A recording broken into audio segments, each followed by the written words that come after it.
Vous voyez, le ventre, il est assez bombé comme ça. Oui. Et quand je mets ma main là, c'est vide en fait. C'est-à-dire que Oh, je peux aller, à l'intérieur. Oh là là. j'ai un trou ici. Donc, je peux délimiter le trou en fait. Oui. C'est parce que vous ne le sentez pas. Moi, je le sens. Salut, salut mes amours et bienvenue sur cette chaîne qui parle de sport, de nutrition et de santé naturelle. Pour ceux qui me découvrent à l'instant, moi c'est Nelly Ngono, motivatrice en bien-être. Je suis convaincue que les thématiques que nous abordons ici vont vous permettre d'une part d'être au meilleur de votre forme et contribueront aussi à votre épanouissement tant culinaire, physique que psychique. Alors, si toi aussi tu veux faire partie de la communauté de N2A Bien-être, je t'invite à faire deux choses, notamment à t'abonner et activer la cloche de notification pour ne rater aucune de nos vidéos et d'aller déjà dans la barre de description pour télécharger ta liste de jus et de smoothies détox qui te permettront déjà de prendre soin de ta santé. Alors, on a une interview aujourd'hui. On y va à notre interview du jour. Ok. Let's go. Lors d'un accouchement, beaucoup de femmes risquent leur vie et même après l'accouchement, elles sont sujettes à de nombreuses complications et de multiples maux, notamment la dépression postnatale, le diastasis et l'éventration et plein d'autres. Ici, il est question de mettre en lumière l'impact que ces complications peuvent avoir sur la santé mentale des femmes qui traversent de telles situations. Étant donné que cette année, j'ai eu à cœur d'aborder les thématiques autour de la santé mentale et des complications postnatales, aujourd'hui, pour approfondir la thématique sur deux cas bien spécifiques, notamment le diastasis et l'éventration, nous avons comme invité Madame Minta Christelle, une blogueuse beauty et empowerment très inspirante que je suis sur Instagram. Elle va nous partager aujourd'hui son expérience qui m'a récemment beaucoup touchée. Alors, Christelle, déjà, je tiens à te remercier pour avoir accepté mon invitation et bienvenue sur la plateforme de N2A Bien-être. Donc, je te laisse le soin de te présenter à ma communauté. Ça marche. Bonsoir, bonsoir et merci de m'avoir invité sur cette plateforme. C'est un plaisir et ce sera vraiment l'occasion aussi pour moi de porter un message que je veux porter sur toutes les plateformes en fait où je suis. Donc, pour me présenter rapidement, tu l'as bien résumé, mais je m'appelle Christelle Minta. MAM, pour ceux qui veulent comprendre, ce sont les initiales de mes trois noms. Donc, MAM, ce n'est pas mon nom, mais c'est bien juste les initiales. Je suis effectivement blogueuse beauté, bon, plus précisément maquillage. Donc, j'aime bien le maquillage, en particulier le maquillage des yeux. Et je parle aussi beaucoup d'empowerment, c'est-à-dire tout ce qui est autonomisation de la femme. Donc, tous les moyens, les outils pour que la femme puisse être épanouie, autonome et vivre sa vie comme elle l'entend, de par ses propres choix. Donc, voilà un peu si je dois résumer. Déjà, merci pour cette belle présentation. Et comme je l'ai dit, pour tous ceux qui aimeraient justement la suivre, vous pouvez vous la trouver justement sur Instagram.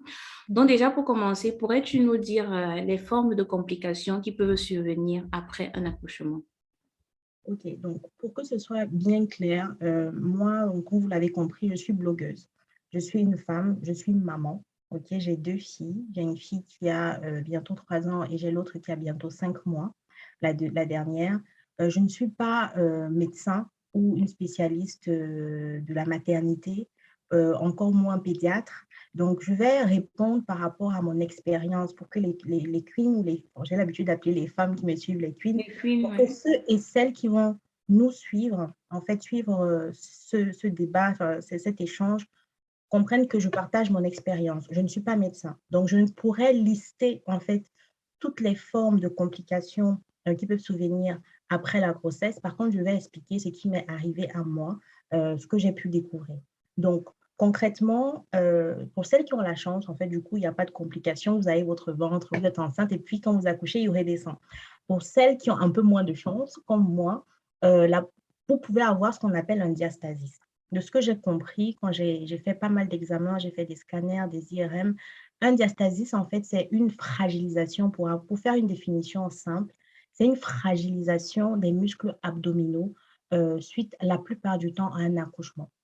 Donc, ça veut dire que vos abdos sont bien là, simplement, ils ne sont plus liés, on va dire, entre eux. Ils ont été légèrement fragilisés. Donc, imaginez un tissu que vous allez solliciter plusieurs fois, vous allez le frotter, ou alors qui est un peu déchiré, mais les fils, enfin, il y a encore les fils qui sont liés sur le tissu. Imaginez ça. Donc, imaginez vos muscles abdominaux, donc au niveau de la sangle abdominale, au centre du ventre, vraiment, qui sont un peu étirés et très, très fragilisés, parfois un peu déchirés. C'est un peu ça l'image du diastasis. Donc, au-delà de ça, ce que j'ai appris, du coup, après ma deuxième grossesse et donc mon deuxième accouchement, j'avais le ventre qui ne descendait pas. C'est-à-dire que, premier accouchement, j'ai constaté un trou dans mon ventre déjà. Quand je dis un trou, enfin un trou, il y avait un creux au-dessous de mon nombril. Je trouvais ça bizarre. Je n'ai pas compris, j'ai vu le médecin. Il m'a expliqué que bon, on va faire un scanner pour voir si ça va redescendre, si c'est peut-être encore les hormones. Et lorsque je fais le scanner, on se rend compte qu'il y a un diastasis. C'est là où je découvre le mot. C'est là où je vois je lis les résultats et je lis diastasis. Je vais faire les recherches. Je tombe sur ce que je viens de vous expliquer. Par contre, le médecin ne m'explique pas que par la suite, il pourrait avoir une complication autre si j'ai un deuxième enfant. Il me dit juste que là, j'ai les muscles qui sont fragilisés, il faudra certainement faire une opération. Bien me dit ça d'entrée. Après, j'ai fait pas mal de recherches, je me suis rendu compte que bon, je pouvais faire des exercices pour muscler mes abdominaux et ça pouvait revenir en place. Donc, ils pouvaient se resserrer et être toniques Ouais. comme avant. Bon, j'ai fait ce que j'ai pu, je suis retombée enceinte, j'ai accouché et en fait, ce qui s'est passé après mon deuxième accouchement, c'est que mes muscles se sont complètement déchirés. C'est-à-dire qu'ils se sont déchirés, se sont écartés sur les côtés. Et là, je sentais non seulement, en fait, mon ventre était non seulement déformé, mais j'avais une sorte de bosse. Mon ventre était vraiment sorti, en fait, comme si j'étais enceinte de limite 5, 6 mois encore. Et en plus, j'avais des douleurs. Là, je ne parle pas des douleurs post-accouchement, hein. Là, je parle vraiment de douleurs au bas du dos. J'avais déjà mes douleurs post-accouchement qui étaient déjà assez passées. Et là, je décide de refaire des examens parce que j'ai mal au bas-ventre, j'ai mal au bas du dos, j'ai mon ventre qui pointe comme si j'étais encore enceinte. Je ne sais pas ce qui se passe.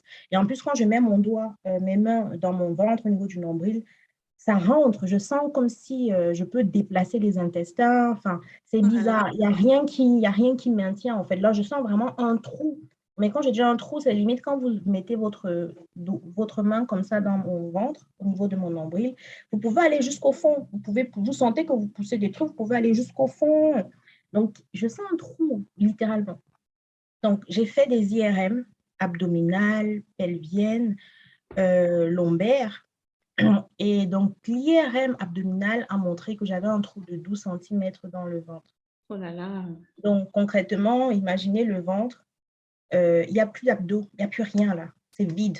Ça veut dire qu'après la peau, ce sont mes intestins qu'on pouvait sentir. Ouais. Et comme ce sont des intestins, c'est flasque en fait, donc ils se déplacent et du coup, vous pouvez littéralement faire le tour comme ça dans mon ventre quand vous écartez la peau. Vous sentez vraiment comment la délimitation du trou. Je vais me lever Oh peut-être. là là, my God. Je pense que je mettrai aussi une image, en fait, là, pour illustrer, pour que les gens puissent un peu voir Mm, à quoi ça ressemble. ouais. Mais déjà, comme tu dis, ce mouvement-là, franchement, quand on s'imagine ça, on se dit ça doit être aussi douloureux. Ce n'est pas douloureux lorsque je mets ma main, mais c'est une sensation assez bizarre. Je peux le montrer parce que, encore une fois, moi, je suis quelqu'un d'assez ouvert et vrai. Ce n'est pas pour faire peur aux filles, mais c'est pour qu'elles sachent, si elles observent certaines anomalies, des choses nouvelles ou bizarres après leur accouchement, qu'elles ne restent pas chez elles, qu'elles se touchent en fait, qu'elles écrivent à la limite ce qu'elles ressentent. Parce que moi, j'ai commencé à me toucher et c'est là où j'ai pu expliquer à mon médecin lors du premier rendez-vous et là où il m'a dit non, attention, là, il faut qu'on fasse des examens. Donc, comme je disais, je pourrais me lever tout à Oui, l'heure je pour comprends. montrer. Je peux montrer même tout de suite pour que Ouais. vous voyez déjà l'effet volumineux de mon ventre. Tout le monde pense que je suis enceinte, hein, pour vous dire, alors que j'ai accouché à 5 Et là, mois. ça fait 5 mois, quoi. Donc, Oh là là, ouais. vous voyez, le ventre, il est assez bombé comme ça. Oui. Et quand je mets ma main là, c'est vide en fait. C'est-à-dire que Oh, je peux aller. à l'intérieur. Oh là là. J'ai un trou ici. Donc, je peux délimiter le trou en fait. Oui. C'est parce que vous ne le sentez pas. Moi, je le sens. Et on le voit même, en fait. On le voit et tout. Faire le trou, la forme du trou comme ça là avec ma main. Donc ça ne fait pas mal. Par contre, c'est une complication qu'il ne faut pas prendre à la légère parce que les intestins n'ont plus, ou la colonne vertébrale plutôt, n'a plus où s'accrocher. Vous savez, ce sont les muscles abdominaux qui tiennent un peu pas mal d'organes et puis la colonne vertébrale. Et donc j'ai de plus en plus mal au dos. Ça, c'est un. Deux, il faut savoir que lorsque vous avez donc une éventration, ça s'appelle une éventration, en fonction de la taille du trou, ça peut être plus ou moins grave, mais très grave. Parce que si le trou est petit, vous allez rire, moi j'ai de la chance parce que mon trou il est gros. Si la taille du trou est toute petite, l'opération doit être faite en urgence parce qu'en fait, les intestins peuvent s'étrangler Oui. en entrant partiellement dans le trou et être coincé. Donc, ça peut causer un tas d'autres choses. Moi, mon trou, il est tellement gros que tout rentre dedans. Donc, il n'y a pas de risque d'étranglement, mais je ne peux pas vivre comme ça. Non, mais Donc, c'est déjà bien de savoir qu'il n'y a pas de risque d'étranglement, en fait, au niveau quand des le trou, il intestins. est beaucoup trop gros, mais le seul moyen de savoir ça, c'est de faire des examens scanner ou IRM ou quoi, pour qu'on sache la taille du trou. Ouais. Mm. Donc, voilà. Ben, je suis Donc, en moi, je fait, sais qu'il y a l'éventration, il y a le diastasis, il y a l'éventration. Je pense qu'il y a d'autres complications, mais comme je l'ai dit, je ne suis pas médecin, je ne sais pas plus en fait. bon, aujourd'hui, il s'agit justement de parler de ton expérience. Donc, on va se limiter à ces deux cas-là. Donc, pour résumer, dans les différentes, ou moins les deux cas dont il s'agit aujourd'hui, il s'agit du diastasis et de l'éventration. Ce sont des complications qui peuvent apparaître après l'accouchement. Mhm. Alors, j'aimerais savoir, y a-t-il un moyen, en fait, d'éviter cela? Alors, avec les explications des médecins, j'ai compris qu'on peut en tout cas limiter le fait que ça, enfin, je ne dirais pas éviter parce que la vérité, c'est que c'est comme avoir des jumeaux. On ne sait pas pourquoi on a, enfin, certains diront que c'est génétique, mais je vais dire, on ne choisit pas d'avoir des jumeaux, c'est pas, on ne programme pas. C'est Oui. pas comme si on se lève, on décide de perdre du poids, on perd du poids. Là, ce que j'ai compris, c'est que si j'avais peut-être eu une activité physique régulière, slash, si j'avais l'habitude de muscler mes abdominaux se seraient pas aussi vite relâchés, ne se seraient pas D'accord. aussi vite, n'auraient pas aussi vite craqué. Donc ça, c'est ce que j'ai compris. Ça veut dire que aujourd'hui, je sais que, enfin, déjà, je dois subir une opération. Je ne l'ai pas précisé. Lorsqu'on a une éventration, l'opération est obligatoire, c'est inévitable. Je ne sais pas si tu veux que j'explique un peu le déroulement de l'opération parce qu'on me l'a déjà expliqué. Non, vas-y, explique. Donc, désolée, je reviens un peu dessus. Bon, c'est un peu naturel. Donc, pour l'éventration, donc, qui fait suite la plupart du temps à un diastasis, parce que je veux bien que ce soit clair. L'éventration peut apparaître enfin, peut avoir d'autres causes, mais la plupart du temps, c'est des femmes qui ont des grossesses jumellaires ou plus qui ont l'éventration, ou alors des femmes qui ont déjà eu un diastasis et ensuite qui ont une seconde grossesse ou après une grossesse ont l'éventration. Donc, l'éventation, vu qu'il y a un trou, l'idée, c'est que on a les viscères qui sont sortis de leur cavité. Les viscères, c'est tout ce qui est dans le ventre, y compris les intestins. L'idée, c'est de remettre les intestins donc, à leur place, ils restent là où ils doivent être, mais surtout de recoller, de coudre, parce que c'est un peu le terme que le chirurgien a employé, de coudre les intestins pour qu'en fait, il y ait un, comment dire, que la situation initiale déjà soit, enfin, que ce soit comme avant, mais surtout que les intestins, les viscères ne soient plus en contact direct avec la peau. Ouais. En fait. Donc, ce qui se passe, c'est quoi? C'est que il va coudre, il va tirer, donc il va rejoindre mes muscles abdominaux comme ils étaient avant. Il va les coudre. Ensuite, il va rajouter une plaque pour venir solidifier Ouais. la couture. Et ensuite, il va refermer le ventre. Donc, il m'a parlé d'une ouverture de 10 à 15 cm au-dessus du nombril dans mon cas.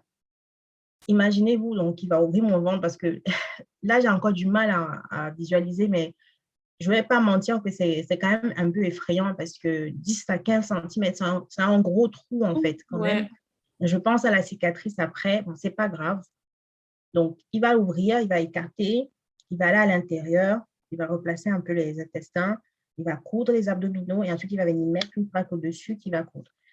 Ce qu'il a précisé, parce que c'était parmi les questions que j'ai posées, c'est qu'il ne faut pas avoir peur, que ce soit d'avoir un accouchement avant l'opération ou après l'opération.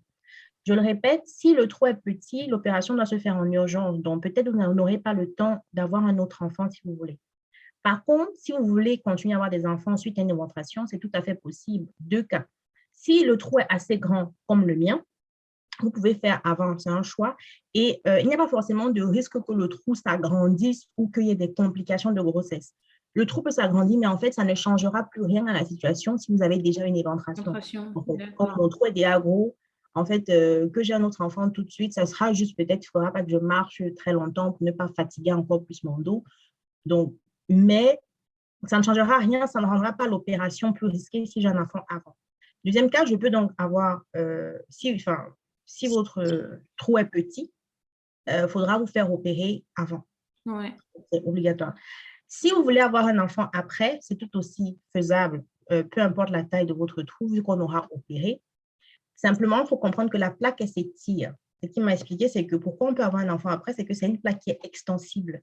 C'est-à-dire que lorsque vous aurez votre enfant, donc le ventre qui va grossir naturellement, la plaque va suivre, va s'étendre en fonction du ventre. Et une Oui. fois que vous accouchez, c'est pareil, ça va se rétrécir, reprendre sa taille initiale progressivement, comme le feraient les abdominaux. Donc ça m'a beaucoup rassurée. D'accord. Oui, justement, j'avais aussi cette question de savoir si après une éventration, on a encore la possibilité justement d'avoir un enfant en fait. Oui, Bon, c'est oui, déjà bien de le savoir. Donc, pour toutes les femmes qui auraient peut-être une inquiétude à se faire opérer en pensant qu'elles ne pourront plus avoir d'enfant, donc, comme Christelle a précisé, c'est toujours possible d'avoir un enfant. Mais cela, je pense que vous devez encore bien clarifier avec votre médecin traitant. Il pourra mieux vous dire qu'est-ce qu'il y a lieu de faire, ce que vous pourriez éviter pour que justement l'accouchement ou du moins la grossesse se passe dans de bonnes conditions. c'est ça, c'est ça. Alors, je vais rebondir à ce que tu as dit précédemment, justement, parce que j'ai constaté, déjà, sur cette chaîne, on parle de sport et aussi on parle d'alimentation. Et j'ai Mhm. constaté que beaucoup de femmes dans notre communauté, on n'aime pas trop le sport, en fait. On pense que le sport, c'est uniquement pour perdre du poids. Pourtant, moi, je suis dans une optique de dire que le sport, justement, contribue au bien-être. Non seulement psychique, parce que le sport a ce volet thérapeutique qui permet de déstresser, de libérer le corps de toutes les toxines qu'on aurait pu accumuler, je ne sais pas, en une journée ou pendant un certain nombre de temps. Et le sport aussi permet justement d'affermir les muscles et de nous permettre d'être en santé.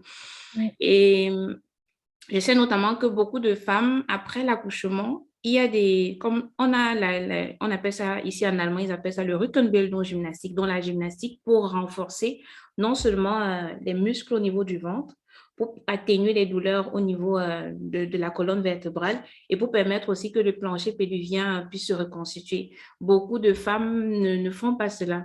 Donc, je ne sais pas si le fait de ne pas faire de gymnastique postnatale pourrait justement accélérer ou du moins contribuer à ce qu'on ait un diastasis ou une éventration. Qu'est-ce que tu en bon. penses? Je pense que, comme je l'ai dit, faire de l'exercice, ça va toujours aider. Mais Mhm. ça mais ne faut pas croire que ça va t'assurer de ne pas avoir une D'accord. infraction, un Mhm. assaisisme, parce que c'est pas quelque chose qu'on va contrôler. En fait, personne ne sait avant que ça n'arrive la force, comment je peux dire, la tonicité de tes abdominaux. D'accord? OK. Donc, mais par contre, en le faisant, tu mets toutes les chances de ton côté pour que ça n'arrive pas. En tout D'accord. cas, tu fais tout ce que tu peux. Tu fais tout ce que tu peux, tout ce que tu as la possibilité de faire pour que ça n'arrive pas.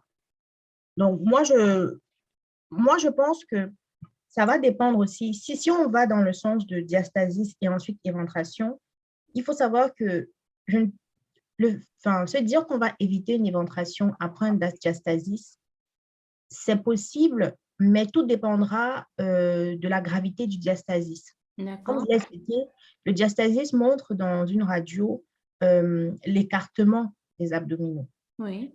On voit à quel point c'est fragilisé. Si on a, comme moi, on avait déjà quand même un début de trou, j'ai envie de dire, c'était déjà assez séparé, même s'il y a quelques tissus qui s'accrochaient encore les uns sur les Mhm. autres, il y a quelque chose d'assez fragile. Le médecin m'a dit qu'il aurait fallu peut-être attendre plusieurs années, faire un renforcement musculaire extrême, excessif, pour avoir une chance, par exemple, que la deuxième grossesse ne vienne pas vraiment faire un gros trou, parce que le trou, il était bien là. Donc, donc, en fait, il faut savoir que du coup, je pense que l'exercice physique, à la fin des fins, donc à l'arrivée, t'aide peut-être à avoir un trou ou une éventration qui n'est pas très importante. Ouais. Et du coup, peut-être une opération moins lourde. D'accord. Parce qu'en fait, moi, il doit faire un trou de 10 à 15 centimètres pour pouvoir déjà accéder à tout le trou, en fait. Parce que le trou, il fait 12 centimètres. S'il fait un trou, enfin, s'il ouvre le ventre et que le trou fait 5 centimètres, il aura un peu du mal à aller tirer les tissus abdominaux qui sont sur les côtés. Oui. Tu vois, donc il faut vraiment s'imaginer, quand on te l'explique, c'est évident en fait. Si Ça le serait... trou va jusque-là et que toi tu ouvres jusque-là, comment tu vas attraper ce que tu veux pouvoir relier des deux côtés pour les coudre. Donc il doit faire un gros trou et pour pouvoir coudre. Donc oui, il faut faire de l'exercice si possible. Bon, moi et pourtant je suis une ancienne sportive. C'est bizarre parce que je n'ai jamais pensé que le sport, c'est seulement pour maigrir. Moi, je suis une ancienne danseuse classique. On ne Ah, croirait pas, mais wow. j'ai fait 5 ans de danse classique quand j'étais encore jeune. Je suis toujours jeune, mais la vérité, c'est qu'après l'accouchement ou même avant, quand on arrive, surtout quand on part de notre pays ou même quand on arrive à un certain âge, peut-être, on est tellement occupé par d'autres activités, surtout ce n'est même pas dans notre culture, dans nos habitudes, tu vois, de faire le sport. On n'a pas cette culture du sport qui est égale à la santé, qui est égale au bien-être psychique. Mais pourtant, c'est totalement vrai. Et puis après l'accouchement, c'est la catastrophe. Il y a la paresse qui s'installe, Tout il y à a la fait. fatigue. En plus, si on est seul dans un pays étranger, plus le boulot, le stress, si on n'a pas un mental d'acier pour se dire que si on n'est pas discipliné Ouais. et qu'on n'a pas le sport ancré, franchement, on peut vite lâcher. Moi, en tout cas, vu que je sais que muscler mes abdominaux va m'aider à retrouver mon ventre d'avant après l'accouchement, je vais faire, hein? Je vais me remettre au sport. Je pourrais me remettre au sport 2 à 3 mois après l'accouchement, après Après l'opération. l'opération. Donc, je vais me remettre, ça c'est sûr. D'accord, On ça dit tombe que j'ai des bien. regrets. Je Ça me dis, tombe si, bien. oui. Déjà, je compte faire une série justement de vidéos pour des femmes après l'accouchement parce que j'ai Mhm, constaté justement dans mon entourage, beaucoup ont du mal mhm. à avoir une belle routine sportive après l'accouchement et après, elles, comment dirais-je, elles se plaignent beaucoup de maux de dos. Donc, j'ai Mhm, envie de faire de la gymnastique postnatale pour leur permettre justement d'atténuer les douleurs au niveau lombaire et puis mhm. voir comment reconstituer le plancher pelvien, renforcer justement les muscles au niveau du ventre. Donc, déjà, mesdames, je vous invite à vous abonner et activer la cloche de notification pour ne rater aucune de ces vidéos à venir. Et donc, certainement, une séance sportive sera faite avec Christelle, pourquoi pas? C'est ce que j'allais te dire. Moi, je pense que c'est une très belle initiative. Franchement, c'est une belle initiative. Au moins, on aura une chaîne où on peut aller avoir cette information dans notre cas, genre post-accouchement. Le gros challenge, moi, Justement. je te le dis, ce sera, ou je te donne plutôt une idée, je ne sais pas, mais ce sera de faire que les femmes trouvent du temps ou de la motivation. Parce que souvent même, on a envie, mais quand on vient d'accoucher, ce n'est pas simple. Ouais. Ce n'est pas simple de se dire, je vais me remettre au sport, sauf si c'est une routine qu'on avait déjà, sauf si on est vraiment une ancienne sportive, que c'est déjà, ça coule dans nos veines. Mais si on est quelqu'un qui n'a pas l'habitude de faire du sport, pour me convertir en sportive, entre les douleurs, je te dis, et la fatigue, même pour que je vienne pour ta chaîne pour regarder la séance de sport ou faire du sport, ça va être compliqué. Donc, je pense qu'il faudra avoir une approche que les filles arrivent. Il faudra trouver une approche qui va vraiment faire qu'elles comprennent que Comprennent. ce n'est pas que le sport, voilà, le sport, Pour c'est pas perdre que... du poids, en fait. Parce que Voilà, tout le temps, ils associent le sport à la perte du poids. Je dis que c'est bien plus, ça va bien au-delà de seulement la perte de poids, en fait.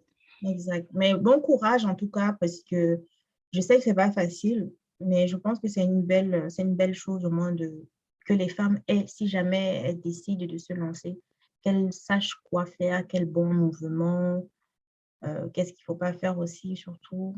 Et puis, le sport, c'est pas directement après l'accouchement, il faut laisser au moins 6 semaines. Ouais, 6 semaines. Et Mm, surtout, si on a peut-être une césarienne, c'est 8 semaines mm, donc, avant de recommencer une activité sportive.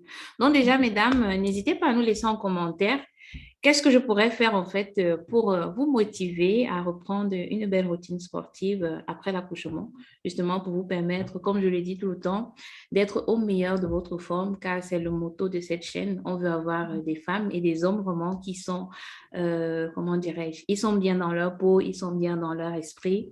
Donc mm. voilà. Alors, comme sur cette chaîne aussi, on parle d'alimentation. Je voulais savoir en fait, est-ce que tu penses que l'alimentation pourra avoir un impact pour prévenir de telles complications? Euh, j'ai envie de dire que le poids n'aide pas. OK. Donc, l'alimentation peut prévenir effectivement, si on remonte étape par étape. Le Oui. poids n'aide pas simplement parce que, pour vous donner un exemple, quand on a parlé de mon opération, le Mhm. chirurgien m'a fait comprendre que l'idéal serait que je perde à peu près 5 kilos avant l'opération. Parce D'accord. que ce sera plus facile, que ce soit par rapport à la quantité de peau qui va couper. Parce qu'après avoir fermé le ventre, bah, vu que le ventre sera rentré, il y a un tas de peau au-dessus qu'il faudra enlever. Oui.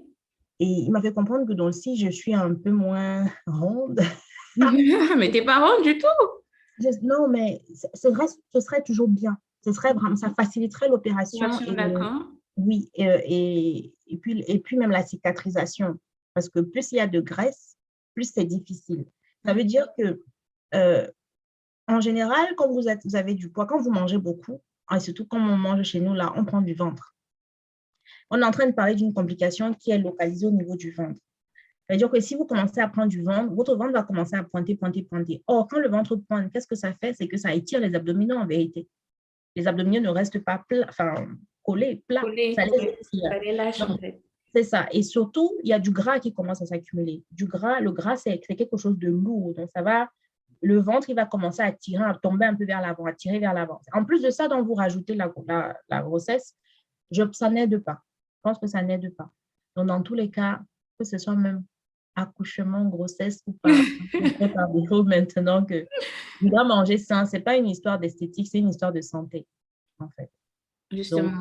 oui, je pense qu'il faut faire attention à son alimentation. Ça fait partie de ce que je disais tout à l'heure, mettre toutes les chances de son côté pour ne pas avoir de complications. Parce que la vérité, c'est que si vous n'avez pas une bonne hygiène de vie, vous buvez aussi n'importe quoi, vous mangez tout le temps du gras, trop salé, trop sucré.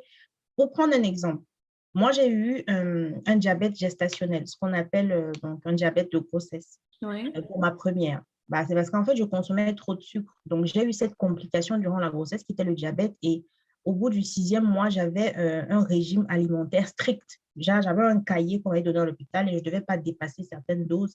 Et après chaque repas, je devais me piquer pour mesurer en fait mon taux de glycémie, De je crois, glycémie, oui. ou le glucose, je ne sais plus. Donc, juste pour vous dire que ça, c'est une complication. Donc, dans tous les cas, le fait de manger, de ne pas avoir une certaine hygiène, de bien manger, en tout cas, va vous créer certaines complications et ça peut aussi ne pas vous aider par rapport au diastasis ou enfin, à l'écartement du ventre, votre poids, quoi. Ouais. Donc, voilà.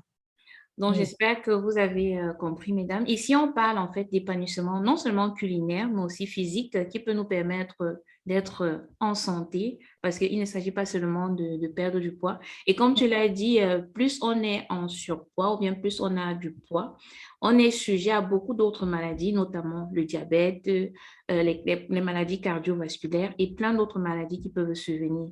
Donc, déjà, à la base, en faisant attention à son alimentation, et puis manger, c'est pas forcément genre, genre je mange beaucoup, ceci. Il faut essayer de savoir comment combiner son Mhm. alimentation et quel est l'apport en fait, connaître justement l'apport nutritif des aliments que nous consommons en fait. Parce que Mhm. par moment, je sais que chez nous en Afrique, on pense que avoir un gros plat peut-être de gombo, déjà que le gombo, il est même très sain, et 2 boules de couscous, ça veut dire que tu as mangé. Mais il faut que tu saches que, OK, en combinant ces deux aliments-là, j'ai un apport nutritif qui est nécessaire pour mon organisme. Et là, tu n'as pas, comment dirais-je, comment on dit ça? Tu ne te sens pas mal. Tu sais qu'OK, j'ai eu ma dose peut-être de vitamines, de minéraux. Ouais. Le Et le problème, parce que tu soulèves un bon point, le problème, et moi je me suis toujours posé la question parce que je suis dans l'optique de bien manger et de mieux manger. En tout cas, déjà, j'ai diminué les quantités, par exemple. Le problème, en fait, avec nos plats africains, c'est qu'on ne sait pas mesurer les différents apports en calories et les différents apports, en fait, que ce soit même en sucre, en sel, de chaque aliment. Quand tu vas faire un plat de lasagne, on va te dire, par exemple, par rapport au nombre de grammes de viande, on va te dire le nombre de calories, etc. Est-ce que tu peux dire ça pour le coq? Tu vas. par contre, je vais te couper. En fait, sur cette chaîne, justement, je suis dans cette dynamique-là. Donc, C'est bien. c'est-à-dire de ne pas bannir nos aliments africains parce que nos aliments africains, ce sont nos médicaments. Ils sont très sains Ils sont très nutritifs. Maintenant, j'apporte une autre dynamique, c'est-à-dire de connaître l'apport nutritif, c'est-à-dire les feuilles de coco m'apportent beaucoup de protéines parce que c'est riche en protéines, c'est riche en fer. Donc, si j'ai des carences peut-être en fer et autres, je peux manger ces feuilles-là et même ainsi que les feuilles de manioc qui sont très riches en fer. Donc, si on sait déjà que, OK, tel aliment, que ce soit même le manioc, que ce soit le plantain, l'igname a tel apport dans mon organisme, je sais maintenant comment je peux combiner ça avec un autre aliment pour avoir la dose nécessaire pour être en forme. Donc, c'est un peu dans cette dynamique-là que je suis. Quand je parle du culinaire, j'essaie de mettre en avant justement ces apports nutritifs-là, des aliments en fait qui font partie de notre culture, pour que les gens soient plus conscients en fait. Oui, c'est une très bonne chose. Bravo à toi. Je pense que je vais rester longtemps sur la chaîne parce que Ah ouais, abonne-toi. je suis déjà abonnée en fait. Ah, super. Je suis déjà abonnée. Mais le problème maintenant, ce sera les quantités. Parce que Les moi, j'ai quantités. compris que oui, c'est bien de savoir ce que nous apporte, ce qu'on mange, mais si on est dans une optique quand même de manger sain, rééquilibré, quand même avoir un poids qui correspond à notre taille, etc., il faut qu'on connaisse les quantités. Ça veut Ouais, dire qu'en termes d'apport calorique,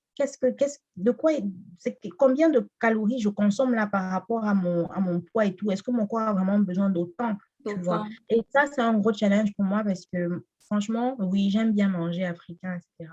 Je n'ai je n'ai pas beaucoup de problèmes à diminuer mes quantités, mais le problème, c'est que je diminue comment? C'est-à-dire que ce que je mange aussi, c'est combien de Bon, calories? d'accord. Je vais peser, oui. Aujourd'hui, j'essaie de faire, quand je mange africain, j'essaie de faire du 250-300 grammes. Je mesure, je pèse. Ouais, Mais j'ai pris cette référence parce que j'ai vu dans un régime, et j'allaite, donc je fais quand même attention de ne pas faire des régimes trop drastiques, en fait, tu vois, parce que j'allaite encore. Mais j'ai pris ça sur un site en fait, qui proposait de faire des régimes, et bon, la quantité qu'il demandait de manger par plat, par exemple, par gramme de viande et tout ça, c'était 200 grammes. Donc, j'ai pris ce chiffre. Une fois j'ai testé, j'ai vu la quantité, je me suis dit, bon, visuellement, ça a l'air correct. Mais, mais visuellement, là, ça ne veut rien dire. ouais, je Il faut qu'on comprends mieux. connaisse le nombre de calories qu'on mange. Et ça n'aide pas. D'accord. Du coup, on verse on met 6 cuillères, 6 louches, et puis voilà. Bon. Donc, je pense que c'est aussi un bon type pour moi. Je pense que je vais plus mettre l'accent justement sur ces quantités-là pour que les gens sachent qu'OK, en mangeant ou bien en cuisinant mon plat de coq, OK, ça m'apporte telle quantité en calories et Mm. tout, en le combinant aussi avec un autre aliment, Parce que oui, notamment. en fait, le risque, c'est quoi? Moi, je te parle comme quelqu'un qui n'a pas le temps. Je parle comme quelqu'un qui n'a pas le temps, qui a des enfants et qui a un peu la paresse de se remettre au sport. Parce que quand on a arrêté pour se remettre au sport, c'est vraiment difficile. Tout à fait. Le risque, c'est que, quand je te dis qu'il faut trouver une motivation, si tu dis à une femme que c'est triste, hein, mais c'est vrai, que c'est uniquement pour sa santé, elle va te dire que tu mourras, tu connais, Ouais, tu sais, cette expression, c'est ça, je ne voilà. l'aime Donc, pas du tout. voilà, on est d'accord. Mais le problème, c'est que toi, tu veux aider la personne en face de toi. Donc, c'est à toi de t'adapter et de Ouais, trouver, en fait, des arguments qui vont les la arguments, convaincre. tout à Même si tu fait. sais au fond que elle aura d'autres apports, tu vois. Donc, je disais que le risque, c'est que tu vendes à quelqu'un ou tu dises juste à quelqu'un que, bon, il faut qu'elle mange mieux et que, voilà, elle va perdre du poids. Parce que souvent, la perte du poids, par contre, c'est une bonne motivation pour certaines. Mais Mhm. qu'au bout d'un certain nombre de temps, quand tu lui parles des aliments africains, comment elle peut en manger, parce qu'elle veut continuer à manger ça, effectivement, que si tu enlèves ça de son alimentation, pour le coup, elle ne peut pas. Parce que là, dans sa tête, ça ne passe C'est dans pas. sa tête, ouais. Tu gardes dans les aliments africains et que tu dis qu'elle va perdre du poids et qu'au bout d'un certain temps, en fait, oui, elle sait qu'elle mange du fait, oui, elle sait qu'elle mange plus de protéines, etc., et qu'elle ne perd pas du poids, juste, elle va arrêter. Alors que si toi, en amont, tu savais le nombre de calories par rapport à sa masse, etc., et que tu lui donnes les bonnes quantités, elle va perdre du poids. Parce qu'en fait, on peut continuer à manger nos aliments, ceux qui sont sains, mais je pense que si on n'a pas les bonnes quantités, en fait, on ne mange pas forcément mieux. Ouais, c'est ça Parce en que, fait. parce que comme tu l'as dit, nos aliments sont déjà sains. Le problème, c'est ce qu'on en mange beaucoup ou alors peut-être qu'on rajoute souvent des trucs pour le coup qui ne sont pas très sains. Donc, en plus de se dire, il y a tel truc, bon, ça c'est moins sain, ça c'est très sain, si tu ne manges que ça, voici les quantités idéales par rapport à ton poids ou ne pas dépasser telle quantité pour tel aliment pour espérer perdre du poids ou avoir un poids Ouais, qui est idéal par rapport à ta taille. ouais. Tu vois. Donc, moi, je pense que le, Le il ne faut pas challenge. oublier le fait qu'on peut être vite découragé, que tu es peut-être en face de femmes qui ne sont pas des sportives, qui n'ont pas forcément, qui ne voient pas l'intérêt de perdre de faire du sport à pas perdre du poids. Et auquel cas, si elles veulent continuer à manger africain, le challenge, moi, je pense, c'est vraiment les quantités. Les quantités. D'accord. Non, déjà, merci, merci pour ce point. Je Donc, vais essayer de voir comment entrer en profondeur et développer cela. mm, Alors, pour revenir justement à notre thématique, je voulais savoir en fait quels sont les challenges que tu vis au quotidien depuis que tu as, du moins, tu vis cette situation-là. mm. Comment est-ce que tu vis cela? À l'annonce, déjà, c'était compliqué. À l'annonce, parce qu'en fait, il y a d'abord il y a plusieurs phases. Il y a la constatation. C'est-à-dire Oui. que tu viens d'accoucher, tu es dans la phase post-accouchement. Oui, tu as des douleurs, tu as les tranchées, tu as tout ça là, douleur au bas du ventre, tu as la montée de lait, les tétons qui font mal, tu as plein de trucs. J'en ai parlé plusieurs fois sur mon compte Instagram. Oui. J'ai fait des lives dessus. Et bon, au bout de 3 mois, bon, tu vois que ton ventre, oui, tu sais qu'il y a plus bébé dedans, mais c'est quand même encore hyper gros, quoi. Tu vois, je vais dire vraiment comme si tu as encore, je vous ai montré mon ventre. 4 mois, pareil. Et là, tu te dis, il y a un problème. Tu commences à te toucher un peu, etc. Tu sens qu'il y a un problème. Déjà là, ça commence à t'angoisser. Tu Ouais. commences à te dire, oh là là. Et en plus, physiquement, ce que tu vois, tu n'aimes pas. Moi, je ne suis pas là pour arrondir les bords ou pour rendre beau. Pas Non, du moi, tout. je vais pas. Je suis vraiment quelqu'un d'assez cash et vrai. Enfin, on me l'a souvent reproché. Bon, j'essaie maintenant de mettre souvent les formes, mais c'est mon corps, je trouvais laid. Je le trouve, aujourd'hui, je le trouve plus laid, en fait. C'est-à-dire qu'il y a eu une grosse évolution. Je n'aime pas ce que je vois, mais je ne saurais plus aller quand même à dire que je me trouve moche, là, je souffre.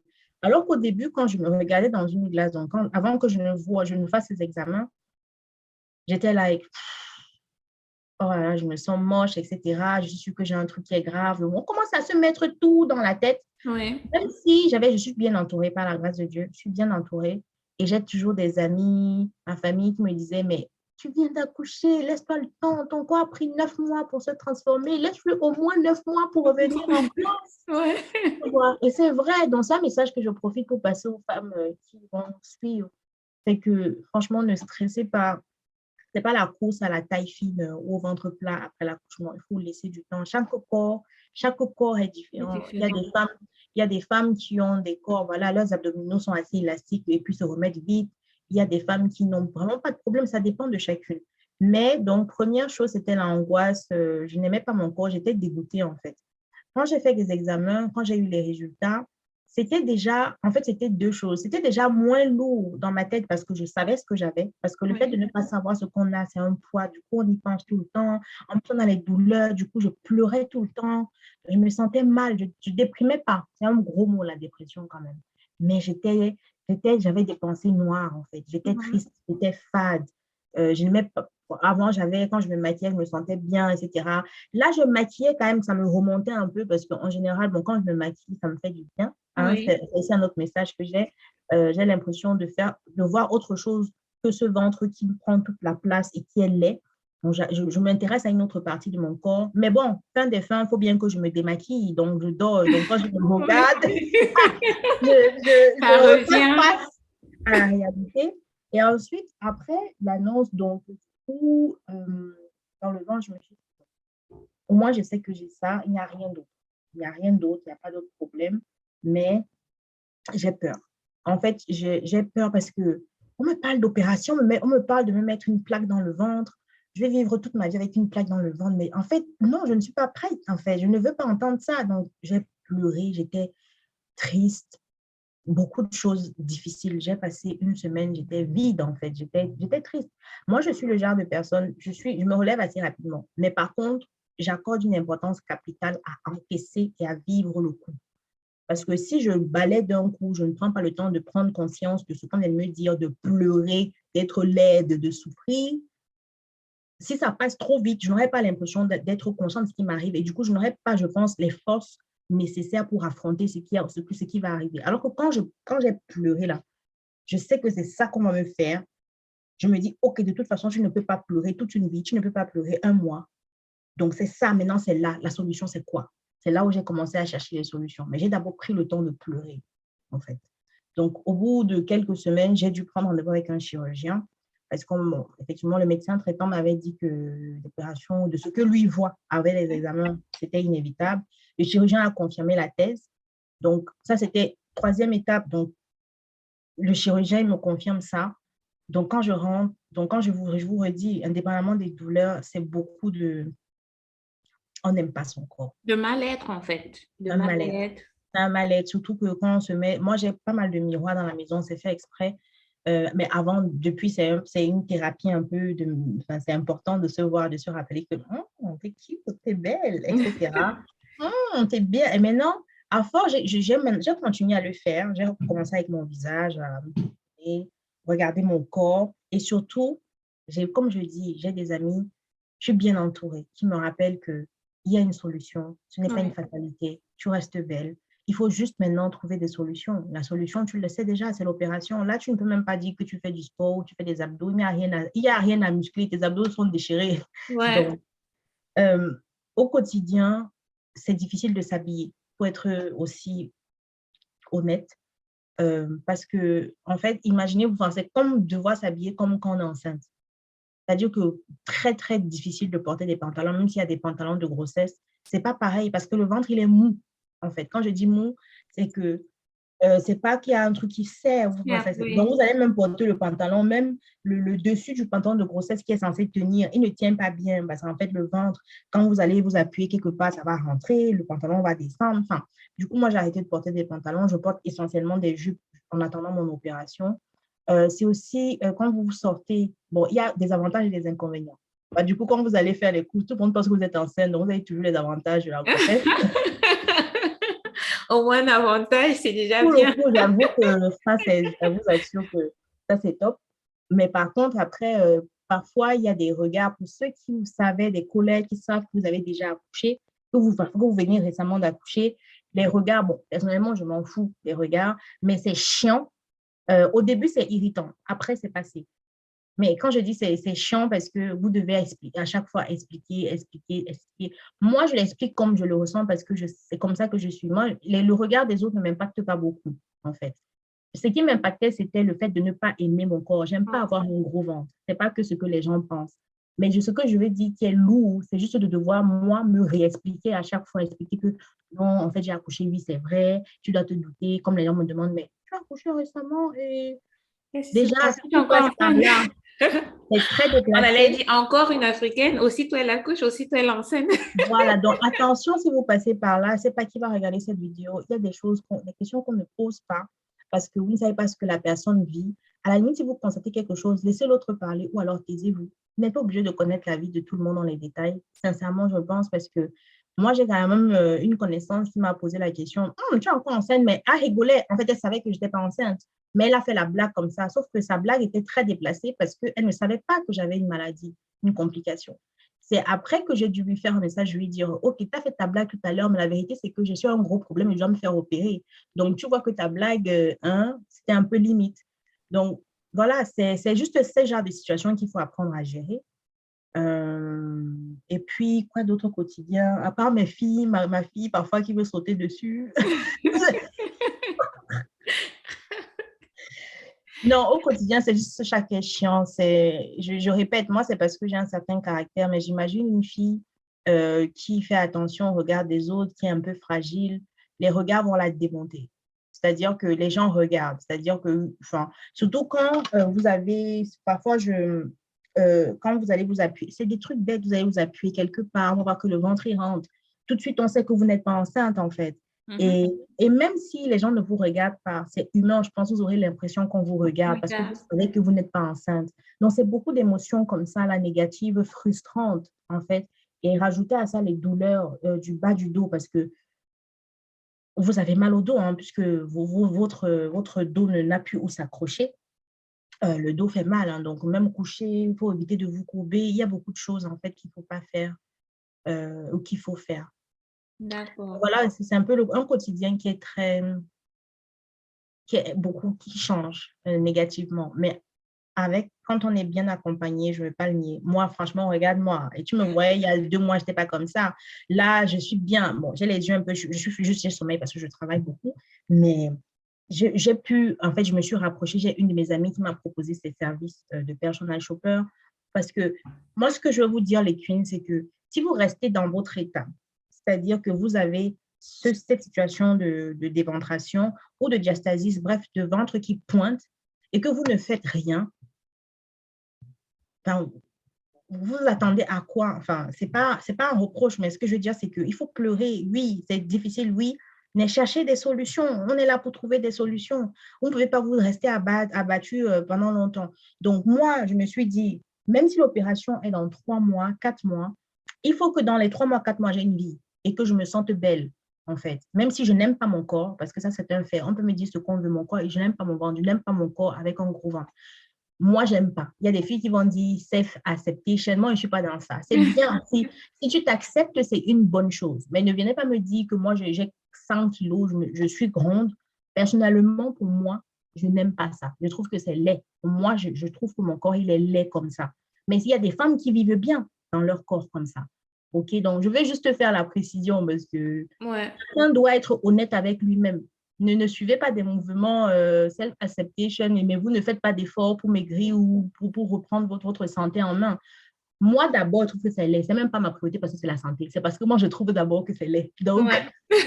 Déjà, en fait, je trouve ton état d'esprit super. On sent vraiment que tu l'as travaillé, que tu es une femme très, très forte. Parce que dire que je ne supporte pas mon corps tel qu'il est, mais néanmoins, comment dirais-je, trouver la force de vaquer à ses occupations, trouver des alternatives, comme tu as dit. Tu as vu qu'OK, porter des pantalons de grossesse ne serait pas optimal. Tu as trouvé des astuces. Enfin, je trouve vraiment la manière dont tu as réagi, en fait, pour retrouver ton équilibre psychique super bien.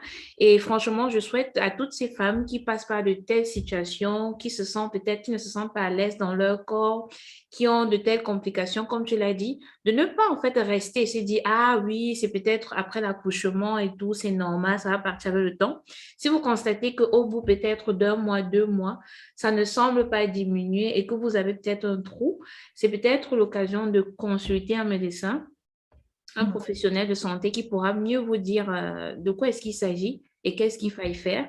Et aussi trouver justement des astuces comme Christelle a fait, arrêter de porter les pantalons, porter peut-être beaucoup plus de jupes ou alors des robes, tout de même en étant toujours bien dans sa peau. Donc franchement, je trouve ça bien. Et comme tu l'as précisé aussi, être entouré, l'importance d'être entouré en fait. Et c'est là où je voulais entouré de rebondir. personnes. Tu peux être entouré de mauvaises personnes parce que je te dis, si tu es entouré de personnes qui te posent des questions, font des blagues, qui te blessent, non. Moi, je les C'est ça éjecte. en fait. Soit je les remets à leur place, soit je les éjecte parce que je n'ai pas C'est besoin ça de en ça. fait, c'est ça. Et c'est ce qui me permet justement de poser ma seconde question. Comme la famille et même la société, comment est-ce que la famille et la société justement pourraient soutenir les femmes qui passent par de telles situations, à ton avis? Mm. Euh, sincèrement, là, parce que je vais répondre au feeling, hein. C'est Ouais. pas, euh, déjà la famille. Moi, justement, dans la famille, qu'est-ce qu'on inclut? Est-ce qu'on inclut le monsieur, le papa, ou on inclut les frères et sœurs, cousins, cousines? Parce que pour moi, l'aide qu'on apportera ne sera pas la même. Déjà le conjoint, parce que c'est déjà d'abord lui qui est avec toi au quotidien. C'est lui Mhm. aussi qui doit accepter de te voir peut-être avec ce ventre qui est Mhm. différent et tout. Donc, c'est d'abord le conjoint. Ensuite, les frères et sœurs, notamment les parents aussi. Et par la suite, donc, les amis et la société, on fait l'environnement. C'est-à-dire, comme tu disais, le regard des autres et tout. Mhm. Euh, qu'est-ce qu'on peut faire en fait? Nous qui Ok. ne sommes pas forcément, qui ne passons pas par là, qu'est-ce qu'on peut faire pour mieux accompagner ces femmes à retrouver leur épanouissement psychique? D'ailleurs, déjà, je pense que c'est un leurre que de se dire que tu vas retrouver un total épanouissement psychique si tu n'aimes pas ton corps tel qu'il est. Moi, D'accord? je ne veux pas tourner autour du pot. C'est faux. Parce que soit tu résous le problème, soit tu ne le résous pas. Je veux dire, c'est un truc qui est tellement flagrant qu'on voit que je, je- Tu auras beau me parler, etc. Fin des fins, je suis seule dans mes quatre murs. Bon, déjà, c'est pour dire que dans sa tête, il faut pas. En fait, moi, je ne suis pas de celle qui pense que on va avoir comme objectif d'être épanoui avec ce ventre-là. Je ne sais pas si tu vois ce que je veux dire. Oui. Je vais juste repositionner les choses proprement. Tu peux être épanoui. En fait, je vais dire, tu peux avoir un équilibre psychologique, mais si tu es quelqu'un comme moi qui n'aime pas avoir un gros ventre et que c'est important pour toi d'avoir un ventre plat, je ne vois pas comment tu peux être épanoui. La seule D'accord. solution, c'est d'avoir un ventre plat, enfin, ou de maigrir, ou tu vois ce que je veux dire. Mais quand je Oui. dis pas, j'exagère, mais de faire diminuer un peu le ventre. Donc, si je commence par le conjoint, je Attaque. ris, je ris parce Attaque. que je ris parce que j'en profite pour en parler ici. Je fais des échanges à cœur ouvert avec des femmes depuis 2018. Je parle avec beaucoup de femmes, je les écoute, je les aide un peu à répondre à certaines questions, des problèmes qu'elles ont. Et il y a aussi beaucoup de femmes comme ça, comme moi, qui ont accouché, dont le corps a changé parce que nos corps, la plupart du temps, changent. Et ce que je voulais dire, c'est qu'il faut savoir que s'il y a des hommes qui passent sur cette chaîne, la première personne, pour la plupart des femmes, qui aide psychologiquement, physiquement, une femme qui vient d'accoucher ou euh, qui a certaines épreuves, c'est le conjoint. Ce que le conjoint, ce que j'ai envie de dire, c'est plutôt ce qu'il ne doit pas faire. Parce que c'est beaucoup de choses qu'il va plutôt faire qui va l'enfoncer, en fait. À la limite, elle peut s'assumer seule si on ne lui fait pas certaines choses, mais si il y a le conjoint qui vient rajouter des choses ou qui vient pointer du doigt certaines choses, alors là, ça l'enfonce, c'est-à-dire que ça l'écrase. Donc, je vais commencer par dire que comment un conjoint peut aider, c'est en rappelant à sa femme qu'il y a une solution à tout. Et en lui rappelant, en l'aidant, je veux dire, en lui rappelant qu'il sera là et il va l'accompagner à chercher à trouver des solutions. Pas laisser sa femme dans son coin, se débrouiller. Il ne cherche pas, enfin, je veux dire, il ne l'aide pas à trouver des solutions si vraiment c'est une complication comme moi, ce que j'ai, ou qu'il ne s'intéresse même pas à sa situation. Et de surcroît, deuxième chose, fait des remarques ou des blagues sur son ventre au début. Parce que j'ai envie de dire qu'aujourd'hui, si mon chéri fait des blagues sur mon ventre, bon, je vais rire aussi parce que c'est bien passé. Mais au début, s'il faisait des blagues, mais j'allais lui arracher la tête. Tu vois? Donc, me faire attention au début, compatir. Compatir, si elle a besoin de parler, si elle a un besoin de parler de son ventre, de dire que ça ne va pas, etc., l'écouter. Écouter ce qu'elle a à dire parce que c'est une manière pour elle, en fait, d'extérioriser, de sortir ce qu'elle ressent et ce qu'elle pense. Si elle a besoin de parler de ce qu'elle ressent, ses douleurs, etc., l'écouter et lui demander ce qu'on peut faire. Parce que chaque femme a des besoins différents. Le conjoint peut demander à sa femme en quoi est-ce que je peux être utile. Par un autre point, la cuisine, il faut faire le ménage, il faut faire la cuisine. Il faut savoir que lorsqu'on a une complication post-grossesse, physiquement, on est limité. Et même psychologiquement, on n'est pas fragile, mais c'est plus que, on est vulnérable, en fait. On est vulnérable. Ça fait que un homme qui reste exigeant, par exemple, par rapport à ce qu'il veut manger tous les jours ou qui veut manger frais, la nourriture du jour, il ne veut pas manger ce qui est la nourriture qui a dormi, va exiger. Non, je prends l'exemple précis, exprès. Il va exiger à sa femme, même si elle a accouché après 4 mois et qu'elle a une complication, sachez qu'il y a des douleurs qui persistent. C'est pour ça que ça s'appelle une complication. On a mal quelque part, on souffre même psychologiquement. Donc, ne pas être hyper psycho-rigide et exigeant avec sa femme, c'est-à-dire par rapport aux tâches. Donc, il faut l'aider. C'est-à-dire que s'il y a des tâches que vous pouvez prendre, peut-être s'il y a plusieurs enfants, vous occupez de la plus grande, elle va pouvoir se battre, elle va s'occuper du nouveau-né. Vous pouvez étaler le linge pendant que peut-être elle sera à la cuisine. Vous pouvez, je ne sais pas moi, passer le balai si vous n'avez pas d'aspirateur ou de toutes les tâches qui demandent de se courber parce que je vais vous raconter quelque chose. Lorsque je venais d'accoucher, quand l'étape là est passée, enfin, je veux dire le post-accouchement, postpartum, que j'ai commencé donc mes douleurs persistaient, je pouvais balayer, mais en fait, j'ai appris à lâcher prise d'un point parce que j'avais tellement mal que je laissais des bouts de saleté. Vous savez, quand on réunit la saleté dans la maison, et je laissais pour que Poussin, je l'appelle comme ça, ils viennent ramasser. Parce que je suis quelqu'un, je suis un peu maniaque, j'aime pas quand c'est sale ou désordonné, mais j'ai appris à lâcher prise, hein, croyez-moi. Je Ouais, regarde le papier, je peux voir le papier au sol, maintenant je laisse. Ça, parce que, c'est clair. Ouais, non, non, quand on c'est est maman, il y a important. des choses que tu apprends à faire, parce que sinon tu craques. Et du coup, pour vous dire, j'avais tellement mal au dos quand j'ai commencé, à cause de mon éventration, que je pouvais me forcer à balayer, même comme ça aussi. Faut éviter de rester trop longtemps Autant debout, debout, courbé, oui. solliciter son dos. Je balais, je faisais des petits tas dans la maison et je ne me courbais pas. C'est pour ça qu'ils venaient ramasser. Donc, des trucs comme ça, quand madame même prend sur elle, elle fait l'effort, elle balaie, observez en fait comment elle se comporte. Ou à la limite, demandez-lui la saleté que tu as laissée, c'est pourquoi je ramasse. Oui, tu lui demandes pourquoi, elle t'explique. Ou si elle est vraiment. Après, ça va dépendre des femmes. Il y a des femmes qui seront un peu plus douces, d'autres moins douces, je sais. Mm. Mais Ouais, l'idée, c'est d'être patient. Un conjoint, il faut. Vraiment, c'est une étape difficile et c'est pour le meilleur et pour le pire. Donc, vraiment, c'est le moment où vous devez être là pour elle.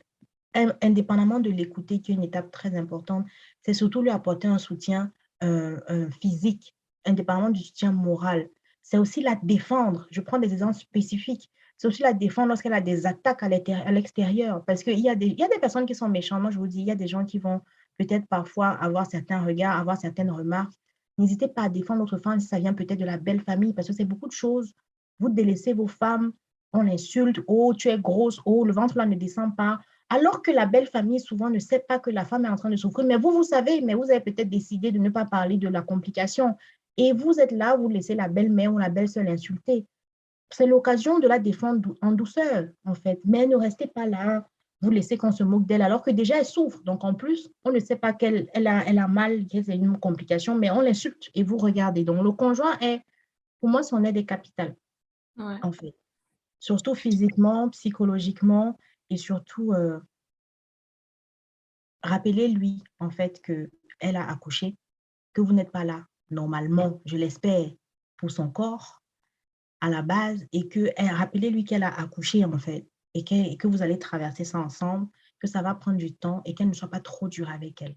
Rappelez-lui que ça ne change rien pour vous en tant qu'homme, à sa place, à sa valeur, la valeur qu'elle a à vos yeux. Et de toute façon, vous allez trouver une solution et que vous allez l'aider et que vous allez la soutenir jusqu'au bout.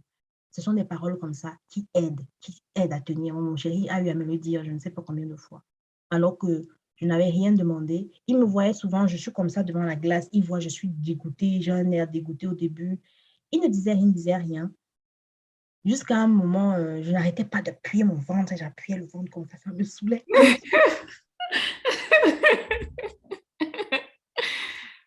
Il me dit, ma puce, tu sais, moi, je ne suis pas avec toi pour ton physique. Et à la base, et bon, après, il met même de l'ironie derrière. Que si c'était pour ton physique, je crois qu'on ne le savait pas ensemble. Depuis le début, je veux dire. Donc juste pour dire, euh, il observe et puis là, il me l'a dit, non, tu nous as donné deux magnifiques enfants et euh, il y a une solution, on va trouver une solution. Par contre, il est honnête et je veux aussi être honnête avec les filles. Quand je vous dis qu'il faut trouver une solution et qu'il ne faut pas vous laisser aller, il est honnête. C'est par contre, si tu continues, si tu te goinfres de glace, tu manges 6 fois par jour, tu grignotes, bon, là, il y aura un problème parce qu'en Problème. plus d'être malade, d'avoir une complication, tu es en train de prendre du gras, ça va encore rajouter, ton ventre il va être encore plus long. Et là, ça va être compliqué. Bon. Je préfère avoir un homme comme ça et j'ai été claire avec lui. Donc, je préfère qu'on me dise des choses cash. Donc, voilà pour le Déjà, conjoint. je tiens à féliciter en fait ton chéri parce qu'il a su vraiment te prendre où tu étais, on dit comment, au plus bas de ton moment. Il a su te Il relever, observe beaucoup. il a su t'observer, t'écouter et même peut-être ce que tu ne disais pas en fait. Il a su parce qu'il te connaît en fait. Il sait que ma femme, habituellement, peut-être quand elle balaie, elle retire la saleté. Mais là, si elle ne retire pas, ça veut dire qu'il y a un problème. Et donc, franchement, c'est l'occasion aussi pour moi de dire aux hommes, il faut connaître vos femmes, observez-les, écoutez-les. Et vous êtes les premiers agents de l'épanouissement psychique de votre femme. Donc, quand elle a des moments difficiles, C'est à l'homme de la trouver où elle est et essayer de la relever, en fait. Si déjà vous êtes aussi ces agents-là qui sont OK, une fois qu'elle a pris du poids et qu'elle a peut-être du mal à perdre ce poids, vous commencez à aller voir ailleurs, vous commencez à faire des blagues inappropriées. Alors, je vous dis, vous allez briser cette femme qui est censée éduquer vos enfants. Parce que quand on parle de l'éducation des enfants, il faut qu'on ait des femmes, en fait, épanouies. Il faut qu'on ait des femmes épanouies pour qu'elles puissent transmettre cette positivité-là. Amen. Voilà, Amen.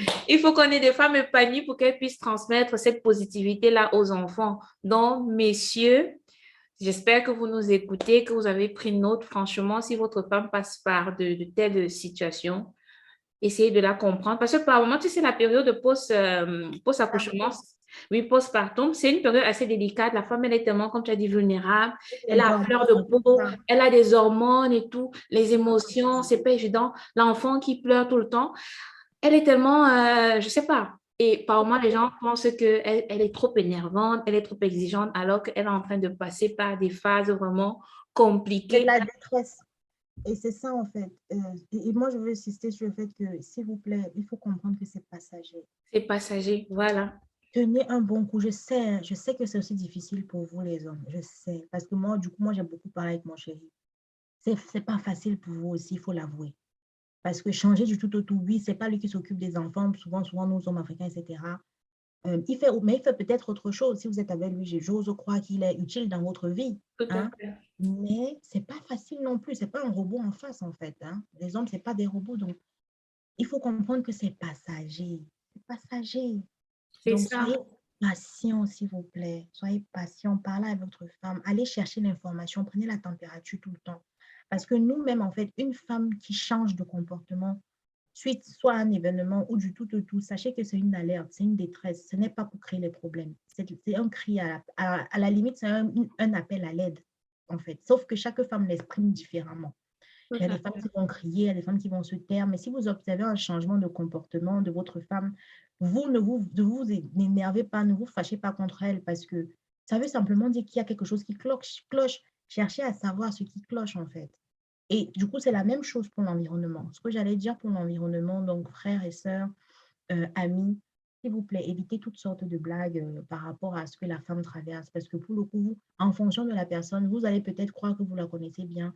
Mais croyez-moi, je pense qu'on ne sait jamais réellement comment on va réagir tant qu'on n'a pas vécu une situation. Moi, je suis connue dans mon entourage pour être la femme forte, la femme folle, la je m'en foutiste, etc. Oui, je vais dire, les choses ne vont pas me plaire si on fait la blague. Je ne vais pas être brisée ou froissée comme certaines, mais par contre, ça ne va pas me plaire en fait, parce que j'ai pas envie d'entendre ça et je ne te permets pas de le dire, c'est tout. Mais après, je passe à autre chose. D'autres femmes, elles vont pleurer de ça. Elles vont souffrir de ça. Donc, les blagues, on évite. Si vous savez qu'elle vient d'accoucher, vous voyez que son ventre ne descend pas, vous lui demandez si elle est disposée à en parler, s'il y a un problème. Si elle vous dit que non, il n'y a pas de problème, laissez tomber. Le mieux à faire, c'est de même se taire. Sauf si elle aborde le sujet. Si c'est quelqu'un si vous êtes très, très proche de la personne, oui, vous pouvez, par exemple, c'est votre meilleure amie, c'est votre maman, si vous avez des liens, vous pouvez aborder le sujet tranquille. Voilà. Donc, indépendamment de ne pas faire de blagues, c'est demander en quoi vous pouvez être utile. Parce que les besoins diffèrent d'une femme à une autre. Moi, je vais, par exemple, avoir besoin de soutien physique plutôt que psychologique parce que la plupart du temps, je me relève assez vite et seule. Quand je dis seule, c'est que dans ma tête, voilà, je suis un peu comme une warrior, voilà, Ouais. je suis assez résiliente. Mais par contre, physiquement, je me suis rendu compte que mon corps était fragile. C'est-à-dire que tout ce qui sera cuisine, tout ce qui sera ménage, vous pouvez acheter des bons. Vous pouvez acheter des bons de ménage pour lui offrir, pour qu'on vienne faire le ménage chez elle. Si vous-même, vous ne pouvez pas venir faire le ménage chez elle, vous pouvez cuisiner pour venir la voir. Ne venez pas chez elle et soit vous lui ramenez des trucs, vous ne savez même pas si ça lui sera utile pour être très, très transparent. Je sais qu'on va me dire que oui, c'est le geste qui compte, mais on est ici dans l'optique d'aider. Donc, D'été. si vraiment tu veux aider une femme qui a ce genre de complications, demande-lui ce dont elle a besoin. Demande ce dont elle a besoin. Parce que tu peux acheter ou faire un truc, en fait, qui ne lui sera pas utile et j'ai envie de te dire au final, qui n'aura pas atteint ton objectif. Donc, c'est aller à l'information, demander ce dont la femme a besoin.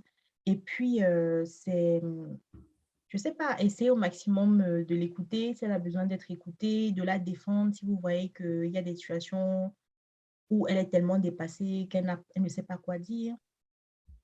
Voilà, c'est lui propos. Je pense que le tout tourne autour de demander. ce dont elle a besoin. C'est ça un peu comment aider, comment soutenir. Ouais, Parce que si vous restez dans votre coin et que vous vous dites, ah ouais, ouais, elle souffre et tout, bah, c'est bien, vous ne dites rien, mais vous ne faites rien non plus. rien plus. En fait. Ouais. Donc, demandez, n'hésitez pas à demander. Et puis surtout, ne l'excluez pas. Ça, c'est quelque chose que j'ai observé, euh, qui m'est arrivé, mais je pense que c'était une maladresse de certains amis. Lorsqu'une femme, même avec des complications ou pas, vous allez avoir tendance, si vous avez des habitudes de sortir ensemble, d'avoir des événements ensemble, à ne plus lui proposer ou à ne plus l'inviter. Mais ça, c'est grave. Vous ne vous rendez pas compte, c'est catastrophique. C'est Ouais. catastrophique parce que vous êtes en train de rappeler à la femme que oui, elle a un enfant, certes, mais est-ce que c'est pas à vous de décider, en fait. Vous ne connaissez pas en réalité comment elle va s'organiser. Vous pouvez penser, savoir. Certains vont te dire que, mais tu dois être fatigué. Non, oui, demande-moi et ensuite je te dirai que je suis fatiguée. Mais par contre, quand vous, par défaut, vous l'expliquez que c'est peut-être un moment où elle a besoin de s'évader et qu'elle se rend juste compte que vous êtes parti, qu'à l'habitude, Sans lui dire. sans lui dire, sans lui proposer, et que là, elle se rend compte qu'en fait, elle commence à être exclue parce qu'elle est maman ou qu'elle ne peut pas bouger, parce qu'elle a mal au dos, parce qu'elle a ci. Alors que quand vous venez quand même vers la personne, peu importe qu'elle ait accouché ou pas, enfin, qu'elle ait des complications ou pas, même si vous savez qu'elle elle est tellement fatiguée, elle va dire non. Au moins, vous l'incluez. Ça la rassure en fait de dire, elle a toujours des gens qui pensent à elle. Ses habitudes n'ont pas trop changé, mais laissez-la décider. En fait. Laissez-lui le choix. Ça, c'est un très, très bon point que tu soulignes là, parce que les gens, tellement, ils ont tendance à interpréter des choses, à faire des analyses, eux-mêmes à faire leur Décide interprétation, à pour les prendre des autres. décisions. Et le fait qu'ils t'enlèvent la possibilité de dire non, je ne peux pas, ou alors oui, je peux, je vais m'organiser ainsi, en fait. Ils décident pour toi et après, ils se disent que c'était pour ton bien. Mais on se demande, C'est ça. je t'ai jamais dit que cela me ferait du bien, en fait. Le Oui, fait de ou se me fera du sentir mal. exclu, justement, le fait de se sentir exclu, si déjà tu traverses des moments difficiles, ça peut encore créer vraiment C'est ce que moi, ça m'était arrivé parce qu'il y a une période où je voulais vraiment me changer les idées, tellement j'avais les pleurs et tout. Et je m'étais organisée avec Poussin pour qu'il reste avec les petites, parce que lui, il est assez ouvert pour faire ça. Bon, faut pas non plus en trop en demander, hein, si c'est tous les week-ends, ouais. tu peux rêver. Mais, et là, je voulais faire un petit déplacement et tout. Et là, je me rends compte qu'elles sont parties sans moi, en fait. Oh là là. Et j'étais là, qu'est-ce que je fais? Je les appelle, je leur demande tout. Je me suis dit, non, Christelle, tu as dit que tu es mature, tu apprends à te contrôler. Et là, non, mais je rigole, je vais dire, je n'aurais pas réagi comme ça. Mais ce que je veux dire, c'est que je me suis rendu compte que vous ne vous rendez pas compte quand vos amis, vos proches accouchent, vous considérez pour eux qui vont être fatigués, c'est vrai, certes, que vous essayez au maximum de garder vos habitudes, quitte à ce que la personne en face vous dise non, là, je ne peux pas, je suis vraiment fatiguée. À la limite, demandez donc, OK, vu que tu es fatiguée, est-ce que tu aimerais que je continue à te proposer ça, ou alors j'attends que tu reviennes vers moi. Ça s'appelle la communication non violente, en fait, tout Ouais. simplement. Prenez, c'est comme je disais, le plus important, c'est d'aller prendre l'information. Si vous serez le plus utile en allant prendre l'information, en ne faisant pas de blagues et en vous rendant psychologiquement ou physiquement présent. Ouais. Ouais. Si elle vous dit qu'elle a besoin de rester seule, mais pareil, vous devez demander, est-ce que tu es disposé à recevoir des visites? Parce que vous pouvez être même sa meilleure amie ou sa maman, si elle a envie de rester seule, vous allez débarquer, vous allez la mettre mal à l'aise. Et surtout, ne débarquez pas avec d'autres personnes chez elle sans la prévenir. Ça, c'est vrai aussi en plus. Ouais. C'est des trucs bêtes. Vous êtes, en fait, pour vous, venez rendre visite, ça fait du bien, venez voir le bébé. Mais qui vous a dit qu'elle était disposée à ce que vous veniez voir le bébé? Et surtout, si elle vous a dit oui, passe, qui vous a dit qu'elle voulait voir quelqu'un d'autre, en fait? C'est ça. Prenez l'information, c'est la meilleure manière d'être utile, en fait. Posez des questions et limitez-vous à ce qu'elle vous demande. Si vous voulez faire plus, demandez si vous pouvez faire plus, en fait. Voilà. Demandez si elle a besoin d'espace. Comme tu l'as dit, en fait, c'est très important, la communication. Ne restez pas dans votre coin, analyser, interpréter des choses sans, et puis faire vos analyses, vos conclusions sans avoir d'abord discuté avec la personne pour savoir exactement de quoi est-ce qu'elle a besoin et comment est-ce que vous pouvez l'aider de manière efficace. Aussi, s'il y a une complication, par exemple, il y en a qui vont vouloir faire des recherches sur la maladie, etc.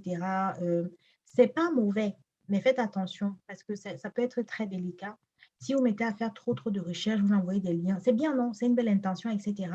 Mais ça peut soit étouffer la personne parce que justement, il y aura trop d'informations, soit l'énerver parce qu'elle a juste pas envie d'en parler. Elle en a assez parlé Donc, c'est pareil, c'est délicat. Hein. Je sais que ce n'est pas facile parce que du coup, on ne savait plus quoi faire, quoi pas Ben faire. oui, Mais c'est pour ça que je dis, demander. Est-ce que tu aimerais demander. que je t'aide à faire des recherches? Est-ce que tu as déjà toutes les informations qu'il te faut? Est-ce que tu as besoin de rester seul? Est-ce que je peux faire quelque chose? De quoi tu as besoin? Dis-moi.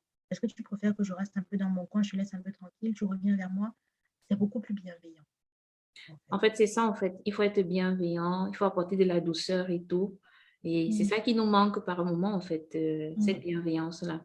mm. Alors, qu'est-ce que tu penses justement, parce que je sais qu'aussi, surtout dans la communauté, beaucoup n'aiment pas souvent parler de leurs problèmes. Si nous, les amis, on constate vraiment que notre sœur, notre amie passe par des moments plus ou moins difficiles et on aimerait bien l'aider, mais peut-être on dit comment tu te sens, elle dit ça va. Qu'est-ce qu'il faille faire à ce niveau-là? Comment amener ces femmes-là peut-être à s'ouvrir sainement, de telle sorte que ce qu'elle va nous confier, on puisse aussi les accompagner comme il faut. Qu'est-ce que tu recommanderais? Parce que si la personne, comme tu as dit, ne te dit pas exactement de quoi est-ce qu'il s'agit et peut-être certainement tu as demandé et toi, par maladresse, tu fais donc une blague comme ça et ça vient encore blesser la personne. Qu'est-ce que tu proposes à ce niveau-là? Comment est-ce qu'il faille agir? Et même aussi à ces femmes-là, qu'est-ce que tu conseillerais? Est-ce qu'il faille toujours rester stoïque, c'est-à-dire ne pas communiquer sur son problème, ou alors plutôt communiquer? On se fuse dans ma tête parce que, comme je l'ai dit tantôt, je fais beaucoup d'échanges à cœur ouvert avec des femmes. C'est-à-dire que je les écoute, je les accompagne pour qu'elles soient plus épanouies, etc. Et justement, la plupart me disent qu'elles ne sont pas par défaut des femmes qui s'ouvrent facilement. La vérité, c'est quoi? Donc, je vais commencer par répondre à la dernière question de est-ce que je conseille à cette femme de rester stoïque et tout. Chacun est comme il est. Il y a des femmes qui trouvent facilement des solutions en restant calmes et en méditant. Elles arrivent à se reconstruire et à guérir quand Oui. les plaies ne sont pas très profondes. Il y a d'autres femmes qui ont besoin de parler et de faire sortir ce qu'elles ont, comme moi, par exemple. Après, moi, c'est un peu les deux, non, ça dépend. Mais en général, je conseille à la femme de se connaître. Parce que si elle sait qu'elle a besoin d'être calme au moment, de prendre du temps pour elle, pour réfléchir, etc., auquel cas, fais-le. Mais je veux juste te dire que tu ne peux pas rester, tu ne peux pas vivre seul. Genre, tu ne peux pas rester 1 an dans ton coin à ne parler à personne. Ce n'est pas possible. Ce n'est pas possible. Par contre, à l'inverse, c'est pareil, tu vas vouloir parler, mais faites attention à trop parler parce que parler, c'est de l'énergie qu'on donne. Et surtout, on peut parler à la mauvaise personne qui demain peut soit se moquer de nous. Moi, je vous dis les choses terre à terre. Ouais, Parce c'est que vrai, j'ai entendu plein d'histoires ici dehors, c'est vrai. soit se moquer de nous, soit nous juger, mais on ne sait pas, nous balancer ça encore quelques années plus tard. Donc, je pense qu'il faut identifier dans sa vie des personnes de confiance. Mais quand je dis des confiances, ce sont des personnes que vous avez déjà, ils ont passé des épreuves. Une Même personne qui si, a une certaine maturité, en fait, une maturité de recevoir l'information que vous leur communiquez et de garder ça en quelque sorte pour elle. non, suivez votre intuition. Ouais. Si vous sentez que, c'est comme beaucoup de filles, quand je leur demande pourquoi est-ce que, déjà, je commence toujours par pourquoi est-ce que tu me fais confiance, pourquoi tu as voulu me parler en fait. C'est qu'elles ont suivi leur intuition, elles pensent que je vais les écouter sans les juger et que je vais pouvoir bien les conseiller. Du coup, suivez votre intuition. Si vous êtes quelqu'un que vous avez besoin de parler, parler à une personne de confiance, en fait, une personne parfois peut-être neutre ou pas. Parce que moi, quand j'ai eu mes problèmes, je te dis, hein, par exemple, j'ai parlé à des personnes proches, mais c'est mon meilleur ami, en fait. Par exemple, je l'appelle Mako. J'ai parlé à Mako. Bon, c'est un nom, mais vous avez trouvé ça bizarre, mais c'est un truc entre Déjà, nous. tu appelles ton mari Poussin, donc ça ne m'étonne pas. Vous avez vos petits mots Voilà. subtils là. Donc, oui, j'ai parlé à Mako. Mais vous voyez, c'est quelqu'un, parce il a passé des épreuves dans ma vie. Et lui-même, c'est quelqu'un qui a aussi une certaine maturité. Et je sais que, fin des fins, il ne peut pas me juger. Puis même s'il me juge, je m'en fous, je vais le juger aussi. Donc, on est arrivé à un certain niveau où les questions ne se posent plus. Parler à des gens comme ça, je pense que je vais dire. Si, c'est si vous avez quelqu'un, vous avez besoin de parler. Donc, ça, c'est pour répondre un peu à la dernière question. Si vous êtes plutôt quelqu'un de calme, prenez le temps qu'il vous faut, mais faites juste attention parce que le temps n'est pas illimité. Pour pouvoir guérir, il faut s'ouvrir. C'est obligatoire. Tout à fait. Parce que quand on est blessé, en fonction de la taille de la plaie, on ne peut pas s'opérer nous-mêmes. Je dis le mot exprès. C'est comme il y a quelqu'un tu peux être chirurgien, mais si tu as le ventre ouvert, hein, tu ne peux rien faire, en fait. Il te faut quelqu'un d'autre. Donc, souvent, on est tellement blessé, on souffre tellement qu'on croit que c'est en restant dans le silence qu'on va guérir. Ça va aller. Et ça ne va pas que ça va stagner, ça va aller de mal en pire, ma queen, si tu m'écoutes. Donc, cherche quelqu'un qui va au moins déjà te permettre de libérer la parole, donc qui va t'écouter pour que toi, tu puisses extérioriser et ensuite cherche des solutions. Donc, ça, voilà mon conseil. Ensuite, tu demandais, je ne me rappelle plus dans l'autre sens. Comment elles peuvent s'ouvrir en fait et qu'est-ce que nous, on a observé peut-être donc, c'est-à-dire les amis, l'environnement, on a observé que la personne semble ne pas être au meilleur de sa forme, semble Qu'est-ce qu'on avoir... fait, c'est ça? Qu'est-ce Qu'est-ce qu'on qu'on fait? fait? Comment est-ce qu'on agit? Euh, Aussi, on a posé peut-être déjà une question, mais on n'a pas eu de retour. Comment est-ce qu'on devrait procéder en fait? ça dépend, ça dépend de la relation que vous avez avec la personne. Encore une fois, tout part de la relation que vous avez avec la personne. Oui. Je répète, si c'est une personne que vous ne connaissez pas bien, ce n'est pas votre ami. Et encore, parfois, il y a des gens qui ont des définitions d'amis qui n'ont pas, qui ne sont pas au même niveau que leurs soi-disant amis, parce qu'il y a amis et amis. Et moi, je pense que je veux pas entrer dans d'autres sujets, mais si on ne vous, par défaut dans la vie, si on ne vous a rien demandé, taisez-vous. Par défaut. Si c'est sauf si c'est quelqu'un que vous ne connaissez pas, que ce soit votre avis, que ce soit, si vous voulez faire bien, posez la question dans le sens comment vous pouvez être utile. Parce que ça met l'autre en confiance, en fait. L'autre ne se sent pas attaqué. Vous êtes plutôt en mode comment je peux t'aider. Est-ce que tu as. Déjà, parce que le problème, c'est quoi? Je vais aller étape par étape. Quand quelqu'un a une complication de grossesse ou vient d'accoucher, on est assez vulnérable. On est assez à fleur de peau, on a des douleurs, donc on peut vouloir crier, s'énerver tout le temps, souffrir. Et vous, vous avez observé soit, je sais pas, soit au boulot, soit vous êtes des collègues, quand vous êtes à une fête, quelque part, vous avez vu qu'elle n'allait pas bien. Demandez-lui si ça va. Ça va avec un sourire. Ça va. Pas le ça va qui dit, j'ai vu que ça ne va pas. Qu'est-ce qu'il y a? D'accord. Parce que le ça va, j'ai vu que ça ne va pas. Qu'est-ce qu'il y a? Ça ne t'autorise pas à lui dire, j'ai vu que ça ne va, qu'est-ce qu'il y a? Parce que je n'ai pas forcément envie de te dire ce qui ne va pas. Par contre, le ça va, c'est, je prends juste des nouvelles, en fait. Je prends juste des nouvelles. Comment tu vas? Ça va? Avec le sourire. En fonction de la réponse de la personne, vous avez tout de suite la température. Soit quelqu'un comme moi va vous dire, non, c'est un peu compliqué, franchement, mais je n'ai pas envie d'en parler. Mais franchement, merci d'avoir posé la question. Si vous avez ce genre de réponse, arrêtez-vous là. Ouais. Parce que la personne vous a clairement dit qu'elle n'a pas envie d'en parler. Et jusqu'à ce que la personne revienne vers vous pour vous dire s'il y a ça, c'est silence radio jusqu'à la mort. Quand je dis silence radio, c'est ne revenez plus sur ce sujet jusqu'à la mort. Non, jusqu'à ce que la personne décide d'en reparler, vous n'en reparlez plus. C'est-à-dire que si vous vous revoyez dans un autre contexte, parlez d'autre chose, mais ne parlez pas de ça. Et n'insistez pas. Quand quelqu'un dit non, c'est comme la notion du non. Non, ce n'est pas oui. Bon, c'est vrai que nous, les femmes, on a le non qui veut dire non, tu vois. Mais quand on dit je ne veux pas en parler, ça ne veut pas dire que attends, pose-moi ça, pose-moi la même question dans une semaine. Ça veut dire non, je ne veux pas en parler. Donc, sous-entend que la personne va en parler quand elle sera prête. Ensuite, il y a quelqu'un qui va vous répondre non, ça ne va pas trop, puis elle va commencer à vous expliquer. Là, vous avez deux situations. Soit vous avez creusé votre propre tombe parce que la personne va bien vous expliquer ce qui ne va pas. La décharge émotionnelle sur vous. Et maintenant, la question est de savoir si vous êtes prêt. Et vous avez le temps.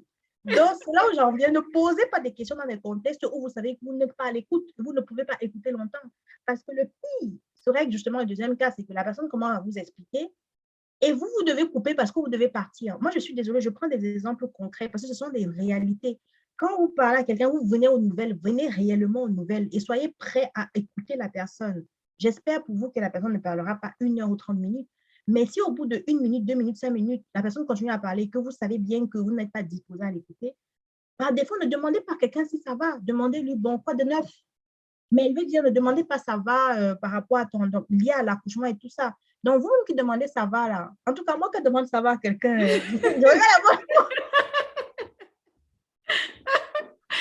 Je pense que ça, c'est ce que je vais aussi introduire dans ma routine maintenant. mais Avant de demander ça va, je vais d'abord prendre le temps de m'assurer que j'ai suffisamment de temps.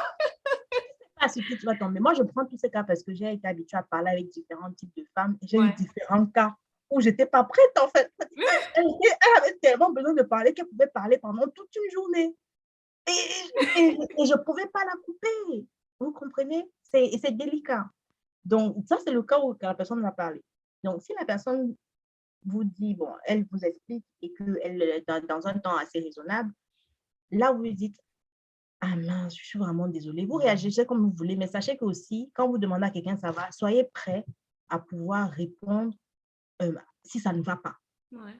Chacun répond comme il le sent, mais l'idée n'est pas de commencer à porter des jugements parce que souvent, on peut être maladroit. Je ne dis pas qu'on est forcément mauvais, hein, mais on peut porter des jugements sans s'en rendre compte de mais comment tu as fait pour en arriver là? Hey, toi aussi, tu as fait comment? Surtout comme nos matins, nos tantes du pays là. Mhm. Évitez le maximum en fait de jugement possible. À la limite, hein, si vous ne savez pas quoi répondre, vous dites simplement ah non, je suis vraiment désolée, mais je sais qu'il y a une solution. Je suis de tout cœur avec toi. N'hésite pas à me dire si je peux faire quelque chose pour toi. Ouais. Pareil, n'hésite pas à me dire si je peux faire quelque chose pour toi. Connaissez bien la personne avant de le dire quand même. Hein? Donc, mais c'est surtout de dire sincèrement beaucoup de courage. J'espère que ça va aller. Je sais qu'il y a une solution et je suis vraiment de tout cœur avec toi. Voilà. Si vous êtes gentil et que vous savez que vous pouvez faire un peu quelque chose, dites-le, voilà, si vous pouvez. Mais si vous avez peur de ce que la personne peut répondre, de vous appeler tous les week-ends pour venir l'aider ou je ne sais pas quoi, j'exagère, je fais exprès d'exagérer, mais c'est pour que, en fonction de vous, vous adaptiez vos réponses en fonction de vos liens avec la personne et de ce que vous êtes prêt à donner, Tout à fait. en fait. Donc, voilà un peu comment vous pouvez réagir. Hein, pour moi, c'est de l'écoute. Si quelqu'un, ça tout passe par l'écoute. C'est pour ça que j'ai décidé de faire des échanges avec Ouvert parce que tout commence par l'écoute.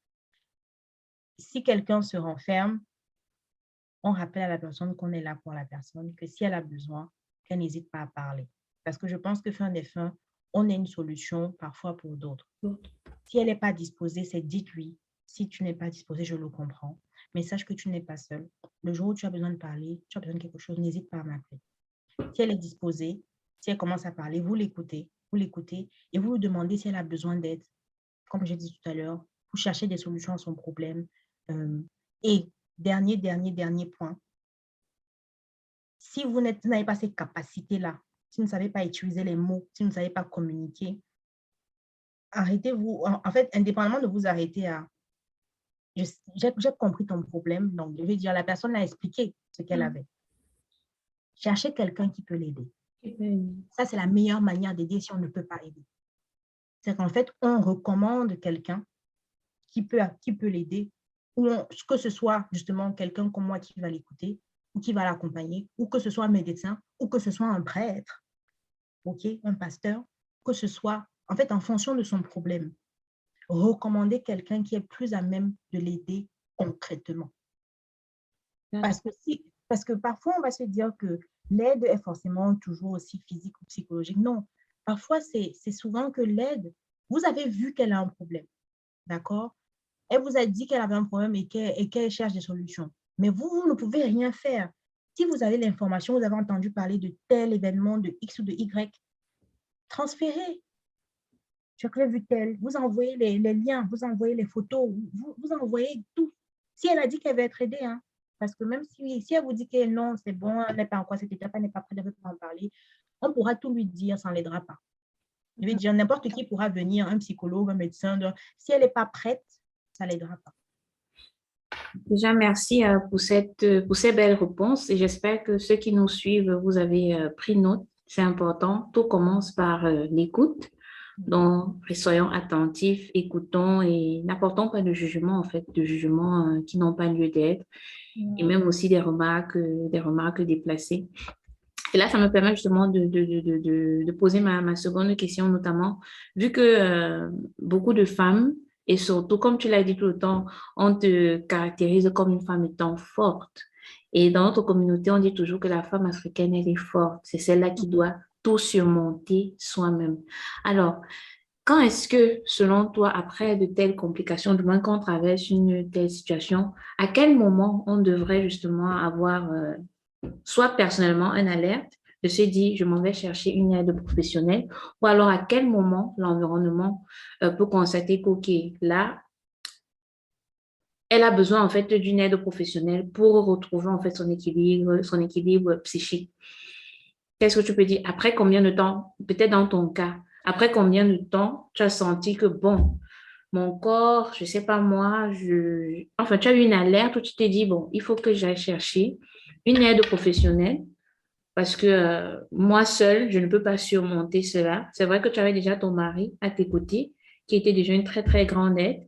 Mais admettons qu'il y a peut-être des femmes qui sont mamans célibataires, je ne sais pas moi, et qui traversent ces situations-là. Après combien de temps elles peuvent avoir cette alerte et se dire, là, il faut que j'aille chercher une aide professionnelle. Mm. Moi, je dirais de laisser passer simplement le temps des 6 semaines ou des 8 semaines. Donc, D'accord. de, moi, je dirais 3 mois. Donc, 3 mois après l'accouchement, Oui. on observe son corps, son état d'esprit et tout. Et après cela, si c'est 3 mois, on passe ces 3 mois et qu'on sent toujours de la tristesse, une certaine lourdeur sur nous, c'est le moment en fait de... Mm. D'accord. Bon, Et mesdames, ça peut commencer avant. En fait, ça peut commencer à des femmes qui ont des dépressions postpartum, même à 2 mois. Il y en a qui ont mhm, à 6 mois, il y en a qui ont plus loin. Mais je pense qu'à 3 mois, en tout cas, on doit commencer à être vigilant aux changements, aux évolutions de notre corps, aux douleurs, aux trucs qu'on ne comprend pas et qui sont douloureux, que ce soit même psychologiquement, si on comprend, on s'envoie une attitude bizarre, qu'on ne se dise pas non, c'est rien, qu'on continue à courir, enfin, on recommence le boulot, qu'on se dise que non, ça va, on gère. La dépression va arriver, ça va arriver. d'accord. Mm. Déjà, j'ai ma dernière question. On a eu un très bel entretien. On a mis Mm. plus de temps que prévu. Mm. Alors, je pense que entre autres, durant la conversation, tu as dit justement que tu proposais des sessions à cœur ouvert avec Mm. ces femmes, mais spécialement dans ce cas-ci, est-ce que tu as un accompagnement spécifique, non seulement pour les femmes, mais aussi pour les parents, du moins un couple qui traverse peut-être une situation difficile et qui doivent surmonter cela ensemble? Est-ce que tu proposes des accompagnements, des coachings, euh, Non. ce genre de cas? Aujourd'hui, aujourd'hui, je ne propose pas de coaching. En fait, il faut comprendre ma démarche. Aujourd'hui, comme je dis toujours, je suis une femme qui a envie d'être utile. Moi, je pense que Dieu a mis en moi certains dons. Comme vous allez constater ça, j'ai certaines réponses. Je ne suis pas... J'ai une détermination, j'ai une certaine audace, j'ai une manière de voir les choses qui font que, voilà, j'estime que je ne suis pas... Enfin, comme il y a beaucoup de femmes qui vont se laisser abattre, qui vont... Je fais partie de ces femmes-là. J'ai envie d'y aller et je ne me laisserai pas faire et j'y arriverai. Ce qui fait que, avec cette détermination, cette audace, ce courage, j'ai une certaine capacité à motiver les gens, en fait. Et j'ai une certaine capacité d'écoute et d'analyse. Quand tu vas m'expliquer ta situation, je vais pouvoir te dire, est-ce que tu as pensé à ça? Je vais t'aider à te poser des bonnes questions. Surtout, j'ai aussi une expérience. Mon chéri et moi, on a eu notre premier enfant. On s'est séparés 1 an, mais on s'est remis ensemble. J'ai parlé de cette histoire aussi sur mon groupe parce qu'il y avait beaucoup de filles, quand je suis revenue sur Internet, parce que j'avais coupé un moment, qui me demandaient ce qui s'est passé et tout. J'ai fait le live, j'ai expliqué, parce que je sais que beaucoup de femmes passent par là. J'ai eu beaucoup de problèmes de violence dans mon enfance, mais à chaque fois, j'ai su me relever. Donc, j'ai une certaine capacité de résilience. Aujourd'hui, ma démarche est de pouvoir utiliser ces capacités-là pour aider d'autres femmes, parce que je suis consciente des challenges que les femmes ont au quotidien. C'est ça ma démarche. Donc aujourd'hui, je n'ai pas une offre, parce que quand on parle d'offre, on parle de payer, par exemple. Aujourd'hui, je n'ai pas d'offre de coaching ou d'accompagnement payé. Non, les femmes m'appellent gratuitement, je les écoute, je les conseille. Mais ça, c'est clair que c'est temporaire, je ne pourrais pas le faire à vie. En tout cas, sur le temps que je donne aujourd'hui, c'est en moyenne 1 heure. Ça va parfois jusqu'à 2 heures, je les écoute. Je fais ça déjà depuis 2018, en fait. Mais aujourd'hui, je me rends compte qu'il y a des cas de femmes qui ne sont pas prêtes, mais qui me bouquent du temps. Il y a des cas de femmes qui me bouquent du temps, mais en fait, qui disparaissent après. Mais maintenant, je comprends un peu plus pourquoi. Tout le monde n'est pas prêt et découvre au moment de s'exposer qu'ils ne sont pas prêts et se reposent cette question. Mais ça fait partie du... je ne sais pas, tu me suis toujours Ouais, ça un là, peu je te coupé. suis. Ça s'est un peu coupé, oui. Donc aujourd'hui, moi, j'accompagne toute femme qui a besoin d'être écoutée ou qui est aussi disposée avec son mari. Oui, ils peuvent m'écrire. Là, je suis en train de travailler sur quelque chose justement plus propre, pouvoir réserver en ligne sur un site pour que ce soit plus facile et plus propre, en fait, plus carré, pour que ce soit plus facile pour les filles aussi. Donc, ça dépend vraiment. Moi, je suis pour l'épanouissement de la femme et c'est pour ça que j'ai aimé le concept parce que je pense qu'on est assez alignés Ce qui m'intéresse, c'est l'épanouissement de la femme. J'ai vécu certaines choses, j'ai testé certaines choses, j'ai fait beaucoup de formations, j'ai lu beaucoup de livres, j'ai fait beaucoup de bootcamps, beaucoup de conférences, tout autour de l'épanouissement de la femme à 360 degrés. Donc, que ce soit dans sa vie personnelle, que dans sa vie professionnelle. Je suis beautypreneur aussi, je ne sais pas si je l'ai précisé au début. Donc, Oui. je vais répondre à un certain nombre de questions. Donc, en fait, j'ai juste cette capacité de résilience, d'écoute et d'analyse qui fait que naturellement, et je dirais que c'est un don, naturellement, même quand j'étais plus jeune, il y a des amis qui venaient me voir pour me raconter leurs problèmes, ou même des gens que je ne connais pas, je les ai rencontrés en conférence, le lendemain, ils m'écrivent, commencent à me parler de leurs problèmes. Je ne sais pas pourquoi, et je les écoute, je leur réponds, et après ils me remercient, ils me disent, oh, il me semble mieux, merci beaucoup, etc. Et c'est là où ça m'a un peu mis la puce à l'oreille, si tu veux. Donc aujourd'hui, pour être transparente, je suis en train de travailler sur quelque chose qui va sortir. La première date sera le 5 février. Ce sera pour être plus proche de ceux qui me suivent sur les réseaux, plus proche des femmes qui ont besoin, comment dire, de faire un premier pas vers l'épanouissement, pour celles qui sont perdues, pour celles qui ne savent pas par où commencer, pour celles qui se posent un certain nombre de questions. Je ne dis pas encore ce que c'est parce que je vais l'annoncer en priorité sur mon compte Instagram. Oui. Mais, ce sera en plus des accompagnements gratuits que je propose à date. Et bien sûr, je suis en train de travailler pour plus tard, pour faire des accompagnements plus sérieux sur le long terme, en fait, et du coup, qui seront en mode accompagnement de vie et qui seront payants. Mais à date, de façon générale, je pense que je garderai quand même la partie gratuite parce que c'est mon essence et je ne peux pas faire tout payant. C'est pas possible, c'est que je perds mon essence, en fait. Donc, si une femme, vous avez juste, tu passes par là et que tu as besoin de parler, que tu ne sais plus quoi faire, tu brasses du noir, tu as une problématique dans ton couple, au travail, tu perds confiance en toi, tu es harcelé, tu ne sais pas quoi répondre, tu as perdu ton enfant, tu ne sais pas quoi faire, on t'insulte, ta belle famille, toutes sortes de problèmes, sache que tu n'es pas seule. Voilà. Parce que moi, je pense qu'on a tous besoin d'espoir, on a tous besoin d'avoir quelqu'un qui nous motive et qui nous aide à trouver des solutions.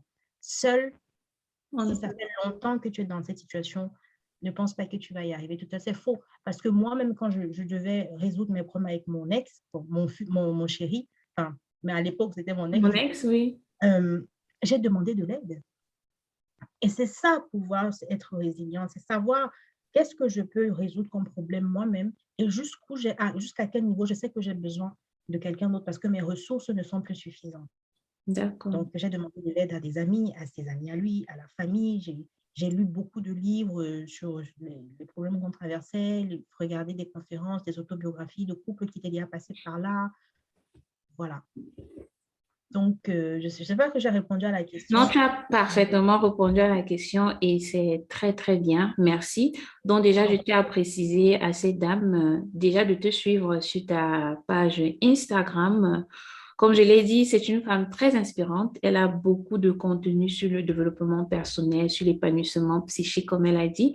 Et aussi, ça me permet aussi... Et pourtant, non, j'ai plus de contenu sur la beauté, mais ça arrive. En fait, en tout cas, moi, quand je te suis souvent sur tes lives, certes, tu fais de la beauté, mais tes lives ont cet apport psychique, en fait, développement personnel. Parce que non, ils ont ce côté développement personnel. Et après, sans le vouloir, mais ce n'est pas le thème, je vais toujours bifurquer, c'est un truc que en fait, comme tu l'as dit, c'est un don. Et quand tu as un don, en fait, ce talent-là, il t'appelle, en fait. Il est en train de t'appeler.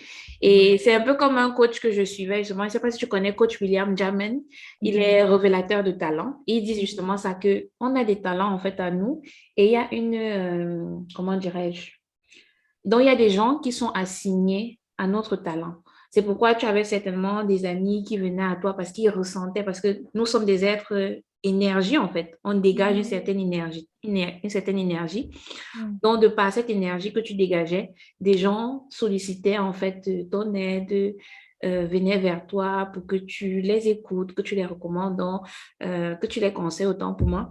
Donc, c'est très important déjà de vouloir mettre ce talent-là à profit. Non, mais c'est plus possible. Là, ça fait, je t'ai dit, depuis 2018, je tourne en rond. Je tourne en rond, j'écoute, mais j'essaie de faire autre chose, mais ça me rappelle toujours, j'ai toujours des gens qui m'écoutent, je vois comment les femmes souffrent, les femmes pleurent, mais c'est... non, je peux plus. En fait, c'est déjà très fort. Et ça t'appelle, en fait. J'ai besoin de passer à une étape. J'ai besoin de passer à une autre étape puisque je grandis aussi, j'ai déjà quand même cumulé un certain nombre de connaissances de par mes formations. J'ai besoin de passer à Expérience l'étape personnelle supérieure. aussi. Ouais, ouais. Donc là, je vais essayer de passer à une autre étape, euh, j'espère bientôt. Et comme tu le disais tantôt, la meilleure manière d'enseigner quelqu'un ou d'édifier quelqu'un, c'est par ton expérience, ton authenticité, parce Celle que, des autres. ou celle des autres, justement, Ouais. que tu as eu à vivre, en fait. On pense toujours qu'il faille forcément avoir des diplômes pour être éligible à Tout à parler fait. d'un thème, Ah, alors que le simple fait que tu es passé par là, tu t'es documenté, tu as suivi des coachings, tu as vu peut-être dans ton environnement, il y a une certaine sagesse spirituelle, en fait, que tu as, et tu as même, en fait, je prie de faire beaucoup des aussi, hein. accompagnements. J'ai pas Donc, précisé, mais je prie beaucoup et je demande toujours à Dieu de m'aider à rester la tête sur les épaules, humble euh, et avoir la bonne réponse, pas la bonne réponse, mais la réponse qui pourra ouvrir les yeux à l'autre, en fait. Même si je ne donne pas la solution là sur un plateau, que ce que je dise puisse soit soulager, soit montrer le chemin en fonction de ce que la personne traverse. Et comme c'est marrant parce que j'ai préparé une vidéo sur le sujet de le talent pour exprimer ton talent. Du coup, je vais dire en avant-première un peu, mais ouais. pour exprimer ton talent, pour exprimer ton talent et ton don, en fait, tu n'as pas besoin de titre. Il ne faut pas écouter ceux qui te disent que tu n'es pas légitime parce que tu n'as pas de titre, parce que tu n'as pas de formation, parce que tu n'as pas de certification. Et tu restes dans ton coin, tu n'exprimes pas un don et un talent. Moi, je suis de ceux qui pensent que l'expérience euh, et le talent sont nécessaires, enfin, sont suffisants pour pouvoir l'exprimer, t'exprimer. Pas qu'on t'étouffe, en fait, mais tu n'es pas certifié, tu n'es pas... Non, ça vient Et je après. suis du même avis que toi. Et en fait, justement, sur le chemin de ta destinée, en quelque sorte, ce qui est sûr, tu vas constater qu'OK, j'ai peut-être besoin de me former ici et là. Et puis là, tu auras cette certification que la société veut avoir, mais déjà, il faut commencer. Donc, c'est une très, très belle thématique. J'ai hâte de le suivre. Donc, c'est une mini vidéo, comme je fais souvent, une, deux minutes. Ouais. Mais tes mini-vidéos, comme je l'ai dit, elles sont inspirantes, elles sont enrichissantes, elles sont Merci. motivantes. Donc, déjà que peut-être je profite aussi de faire une petite publicité d'un jeu que tu as eu à nous recommander, notamment Glad, Oui. que je ne sais pas si tu l'as à côté. Je l'ai au chevet du lit. Ouais, que j'aime Et tu es énormément. là. Elle a recommandé sur Instagram, je l'ai acheté aussi. Être gladiateur de son bonheur, c'est franchement, je pense que c'est un jeu de En cartes que fait, tout le monde devrait avoir. ouais, qui résume les 10 piliers de la reprogrammation Ah, on ne de voit pas? Oui, les 10 ouais. piliers de la reprogrammation de La la... discipline, la motivation, le lâcher prise, comme tu as dit, la confiance en soi, la mission de vie, la gestion du stress, l'estime de soi, la communication, la gestion des croyances limitantes, la conscience du moment présent. Donc, franchement, ça, c'est un jeu. Tu en as parlé sur ta chaîne. J'ai Je vu. vais gagner le lot à 3 filles. Je leur ai Oui, offert, j'ai acheté à mes frais, je leur ai envoyé celles qui ont joué au jeu, bien sûr. Mais je pense que celles qui sont sur ma page ou celles qui suivent vraiment, c'est ceux qui sont prêts. Vous savez, quand on ne se pose pas certaines questions dans sa vie, on estime qu'on n'a pas de problème jusqu'au jour où on se rend compte qu'on a 40 ans et qu'on n'a rien fait. Et qu'au final, on se dit, mais qu'est-ce que j'ai fait de ma vie? ouais. Ton éclairage. Justement, je ne comprends pas.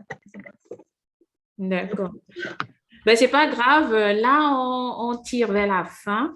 Et déjà, j'aimerais te demander, est-ce que tu as un dernier mot pour la fin que tu pourrais ou tu voudrais justement nous communiquer, notamment concernant la thématique d'aujourd'hui, les complications après l'accouchement?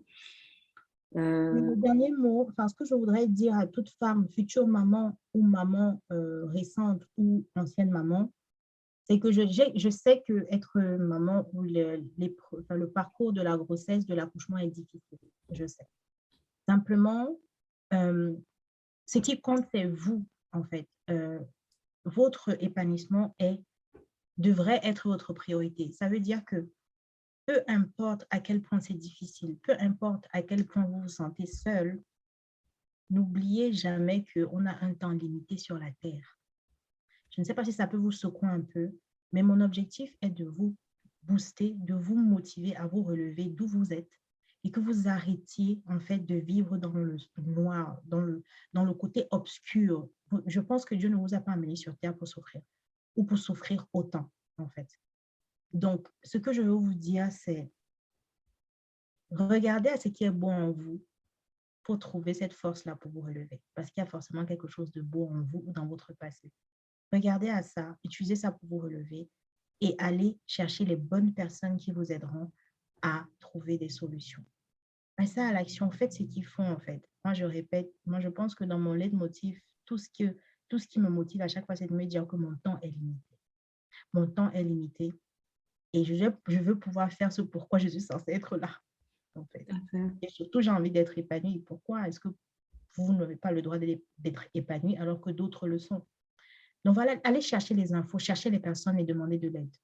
Voilà, parlez. Si ça ne va pas, sortir de là et parler. D'accord. Merci en fait pour comment dirais-je, ce mot de fin.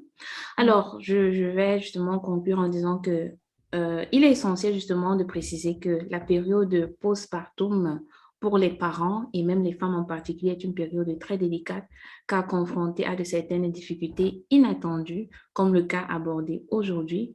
Pour la majorité de ces gens qui ont des troubles mentaux, les symptômes ne disparaissent pas d'eux-mêmes, donc il y a différents traitements, des traitements thérapeutiques ou des traitements médicamenteux sont efficaces et sécuritaires. Donc, le fait de recevoir une aide professionnelle peut aider à se sentir mieux. Donc, il ne faut pas avoir honte de recourir à une aide professionnelle, car ça peut être le seul moyen pour vous de sortir de ce cercle vicieux dans lequel vous vous trouvez. Donc, il est alors important pour moi ici de préciser que le conjoint, la famille, l'entourage devraient justement être plus vigilants et être à l'écoute, comme on l'a précisé ici, être à l'écoute afin de réagir le plus tôt possible si une prise en charge professionnelle venait à être nécessaire. Alors, mes amours, j'espère que cette session, en fait, cette thématique vous a plu et que vous allez en retenir, comment dirais-je, l'essentiel pour être au meilleur de votre forme. N'hésitez pas à nous laisser en commentaire si vous traversez peut-être des situations similaires, si vous avez besoin de communiquer soit avec moi ou alors avec Christelle. Je mettrai en barre d'informations les liens pour accéder à sa chaîne, à sa page Instagram. Mais déjà, comme elle a dit, Chris Mam, vous pouvez directement la trouver sur Instagram et puis suivre ces différents, je dirais, ces différents coachings, entre parenthèses, un coaching beauté. La beauté, justement, qui est aussi ce côté-là, ça révèle en fait notre intérieur parce que on pense que se maquiller, c'est seulement physique, mais ça permet aussi, ça révèle comment est-ce qu'on se sent de l'intérieur. Et puis aussi le côté empowerment qu'elle fait sur sa chaîne, sur sa page, la motivation, l'épanouissement de la femme. Et aussi, n'hésitez pas à vous abonner sur cette chaîne qui a pour objectif de contribuer à votre épanouissement tant culinaire, physique que psychique. Donc voilà, mes amours, laissez-nous en commentaire et peut-être vos questions feront l'objet d'une interview à venir. Donc sur ce, on s'est dit quoi? On se dit soyons belles et épanouies. Soyons belles et épanouies. Ah oui, ça c'est coquette et épanouie. Coquette et épanouie, ça c'est un très bon motto. Soyons coquettes et épanouies. Alors, portez-vous bien et à la prochaine. Bisous, bonne soirée. Ciao.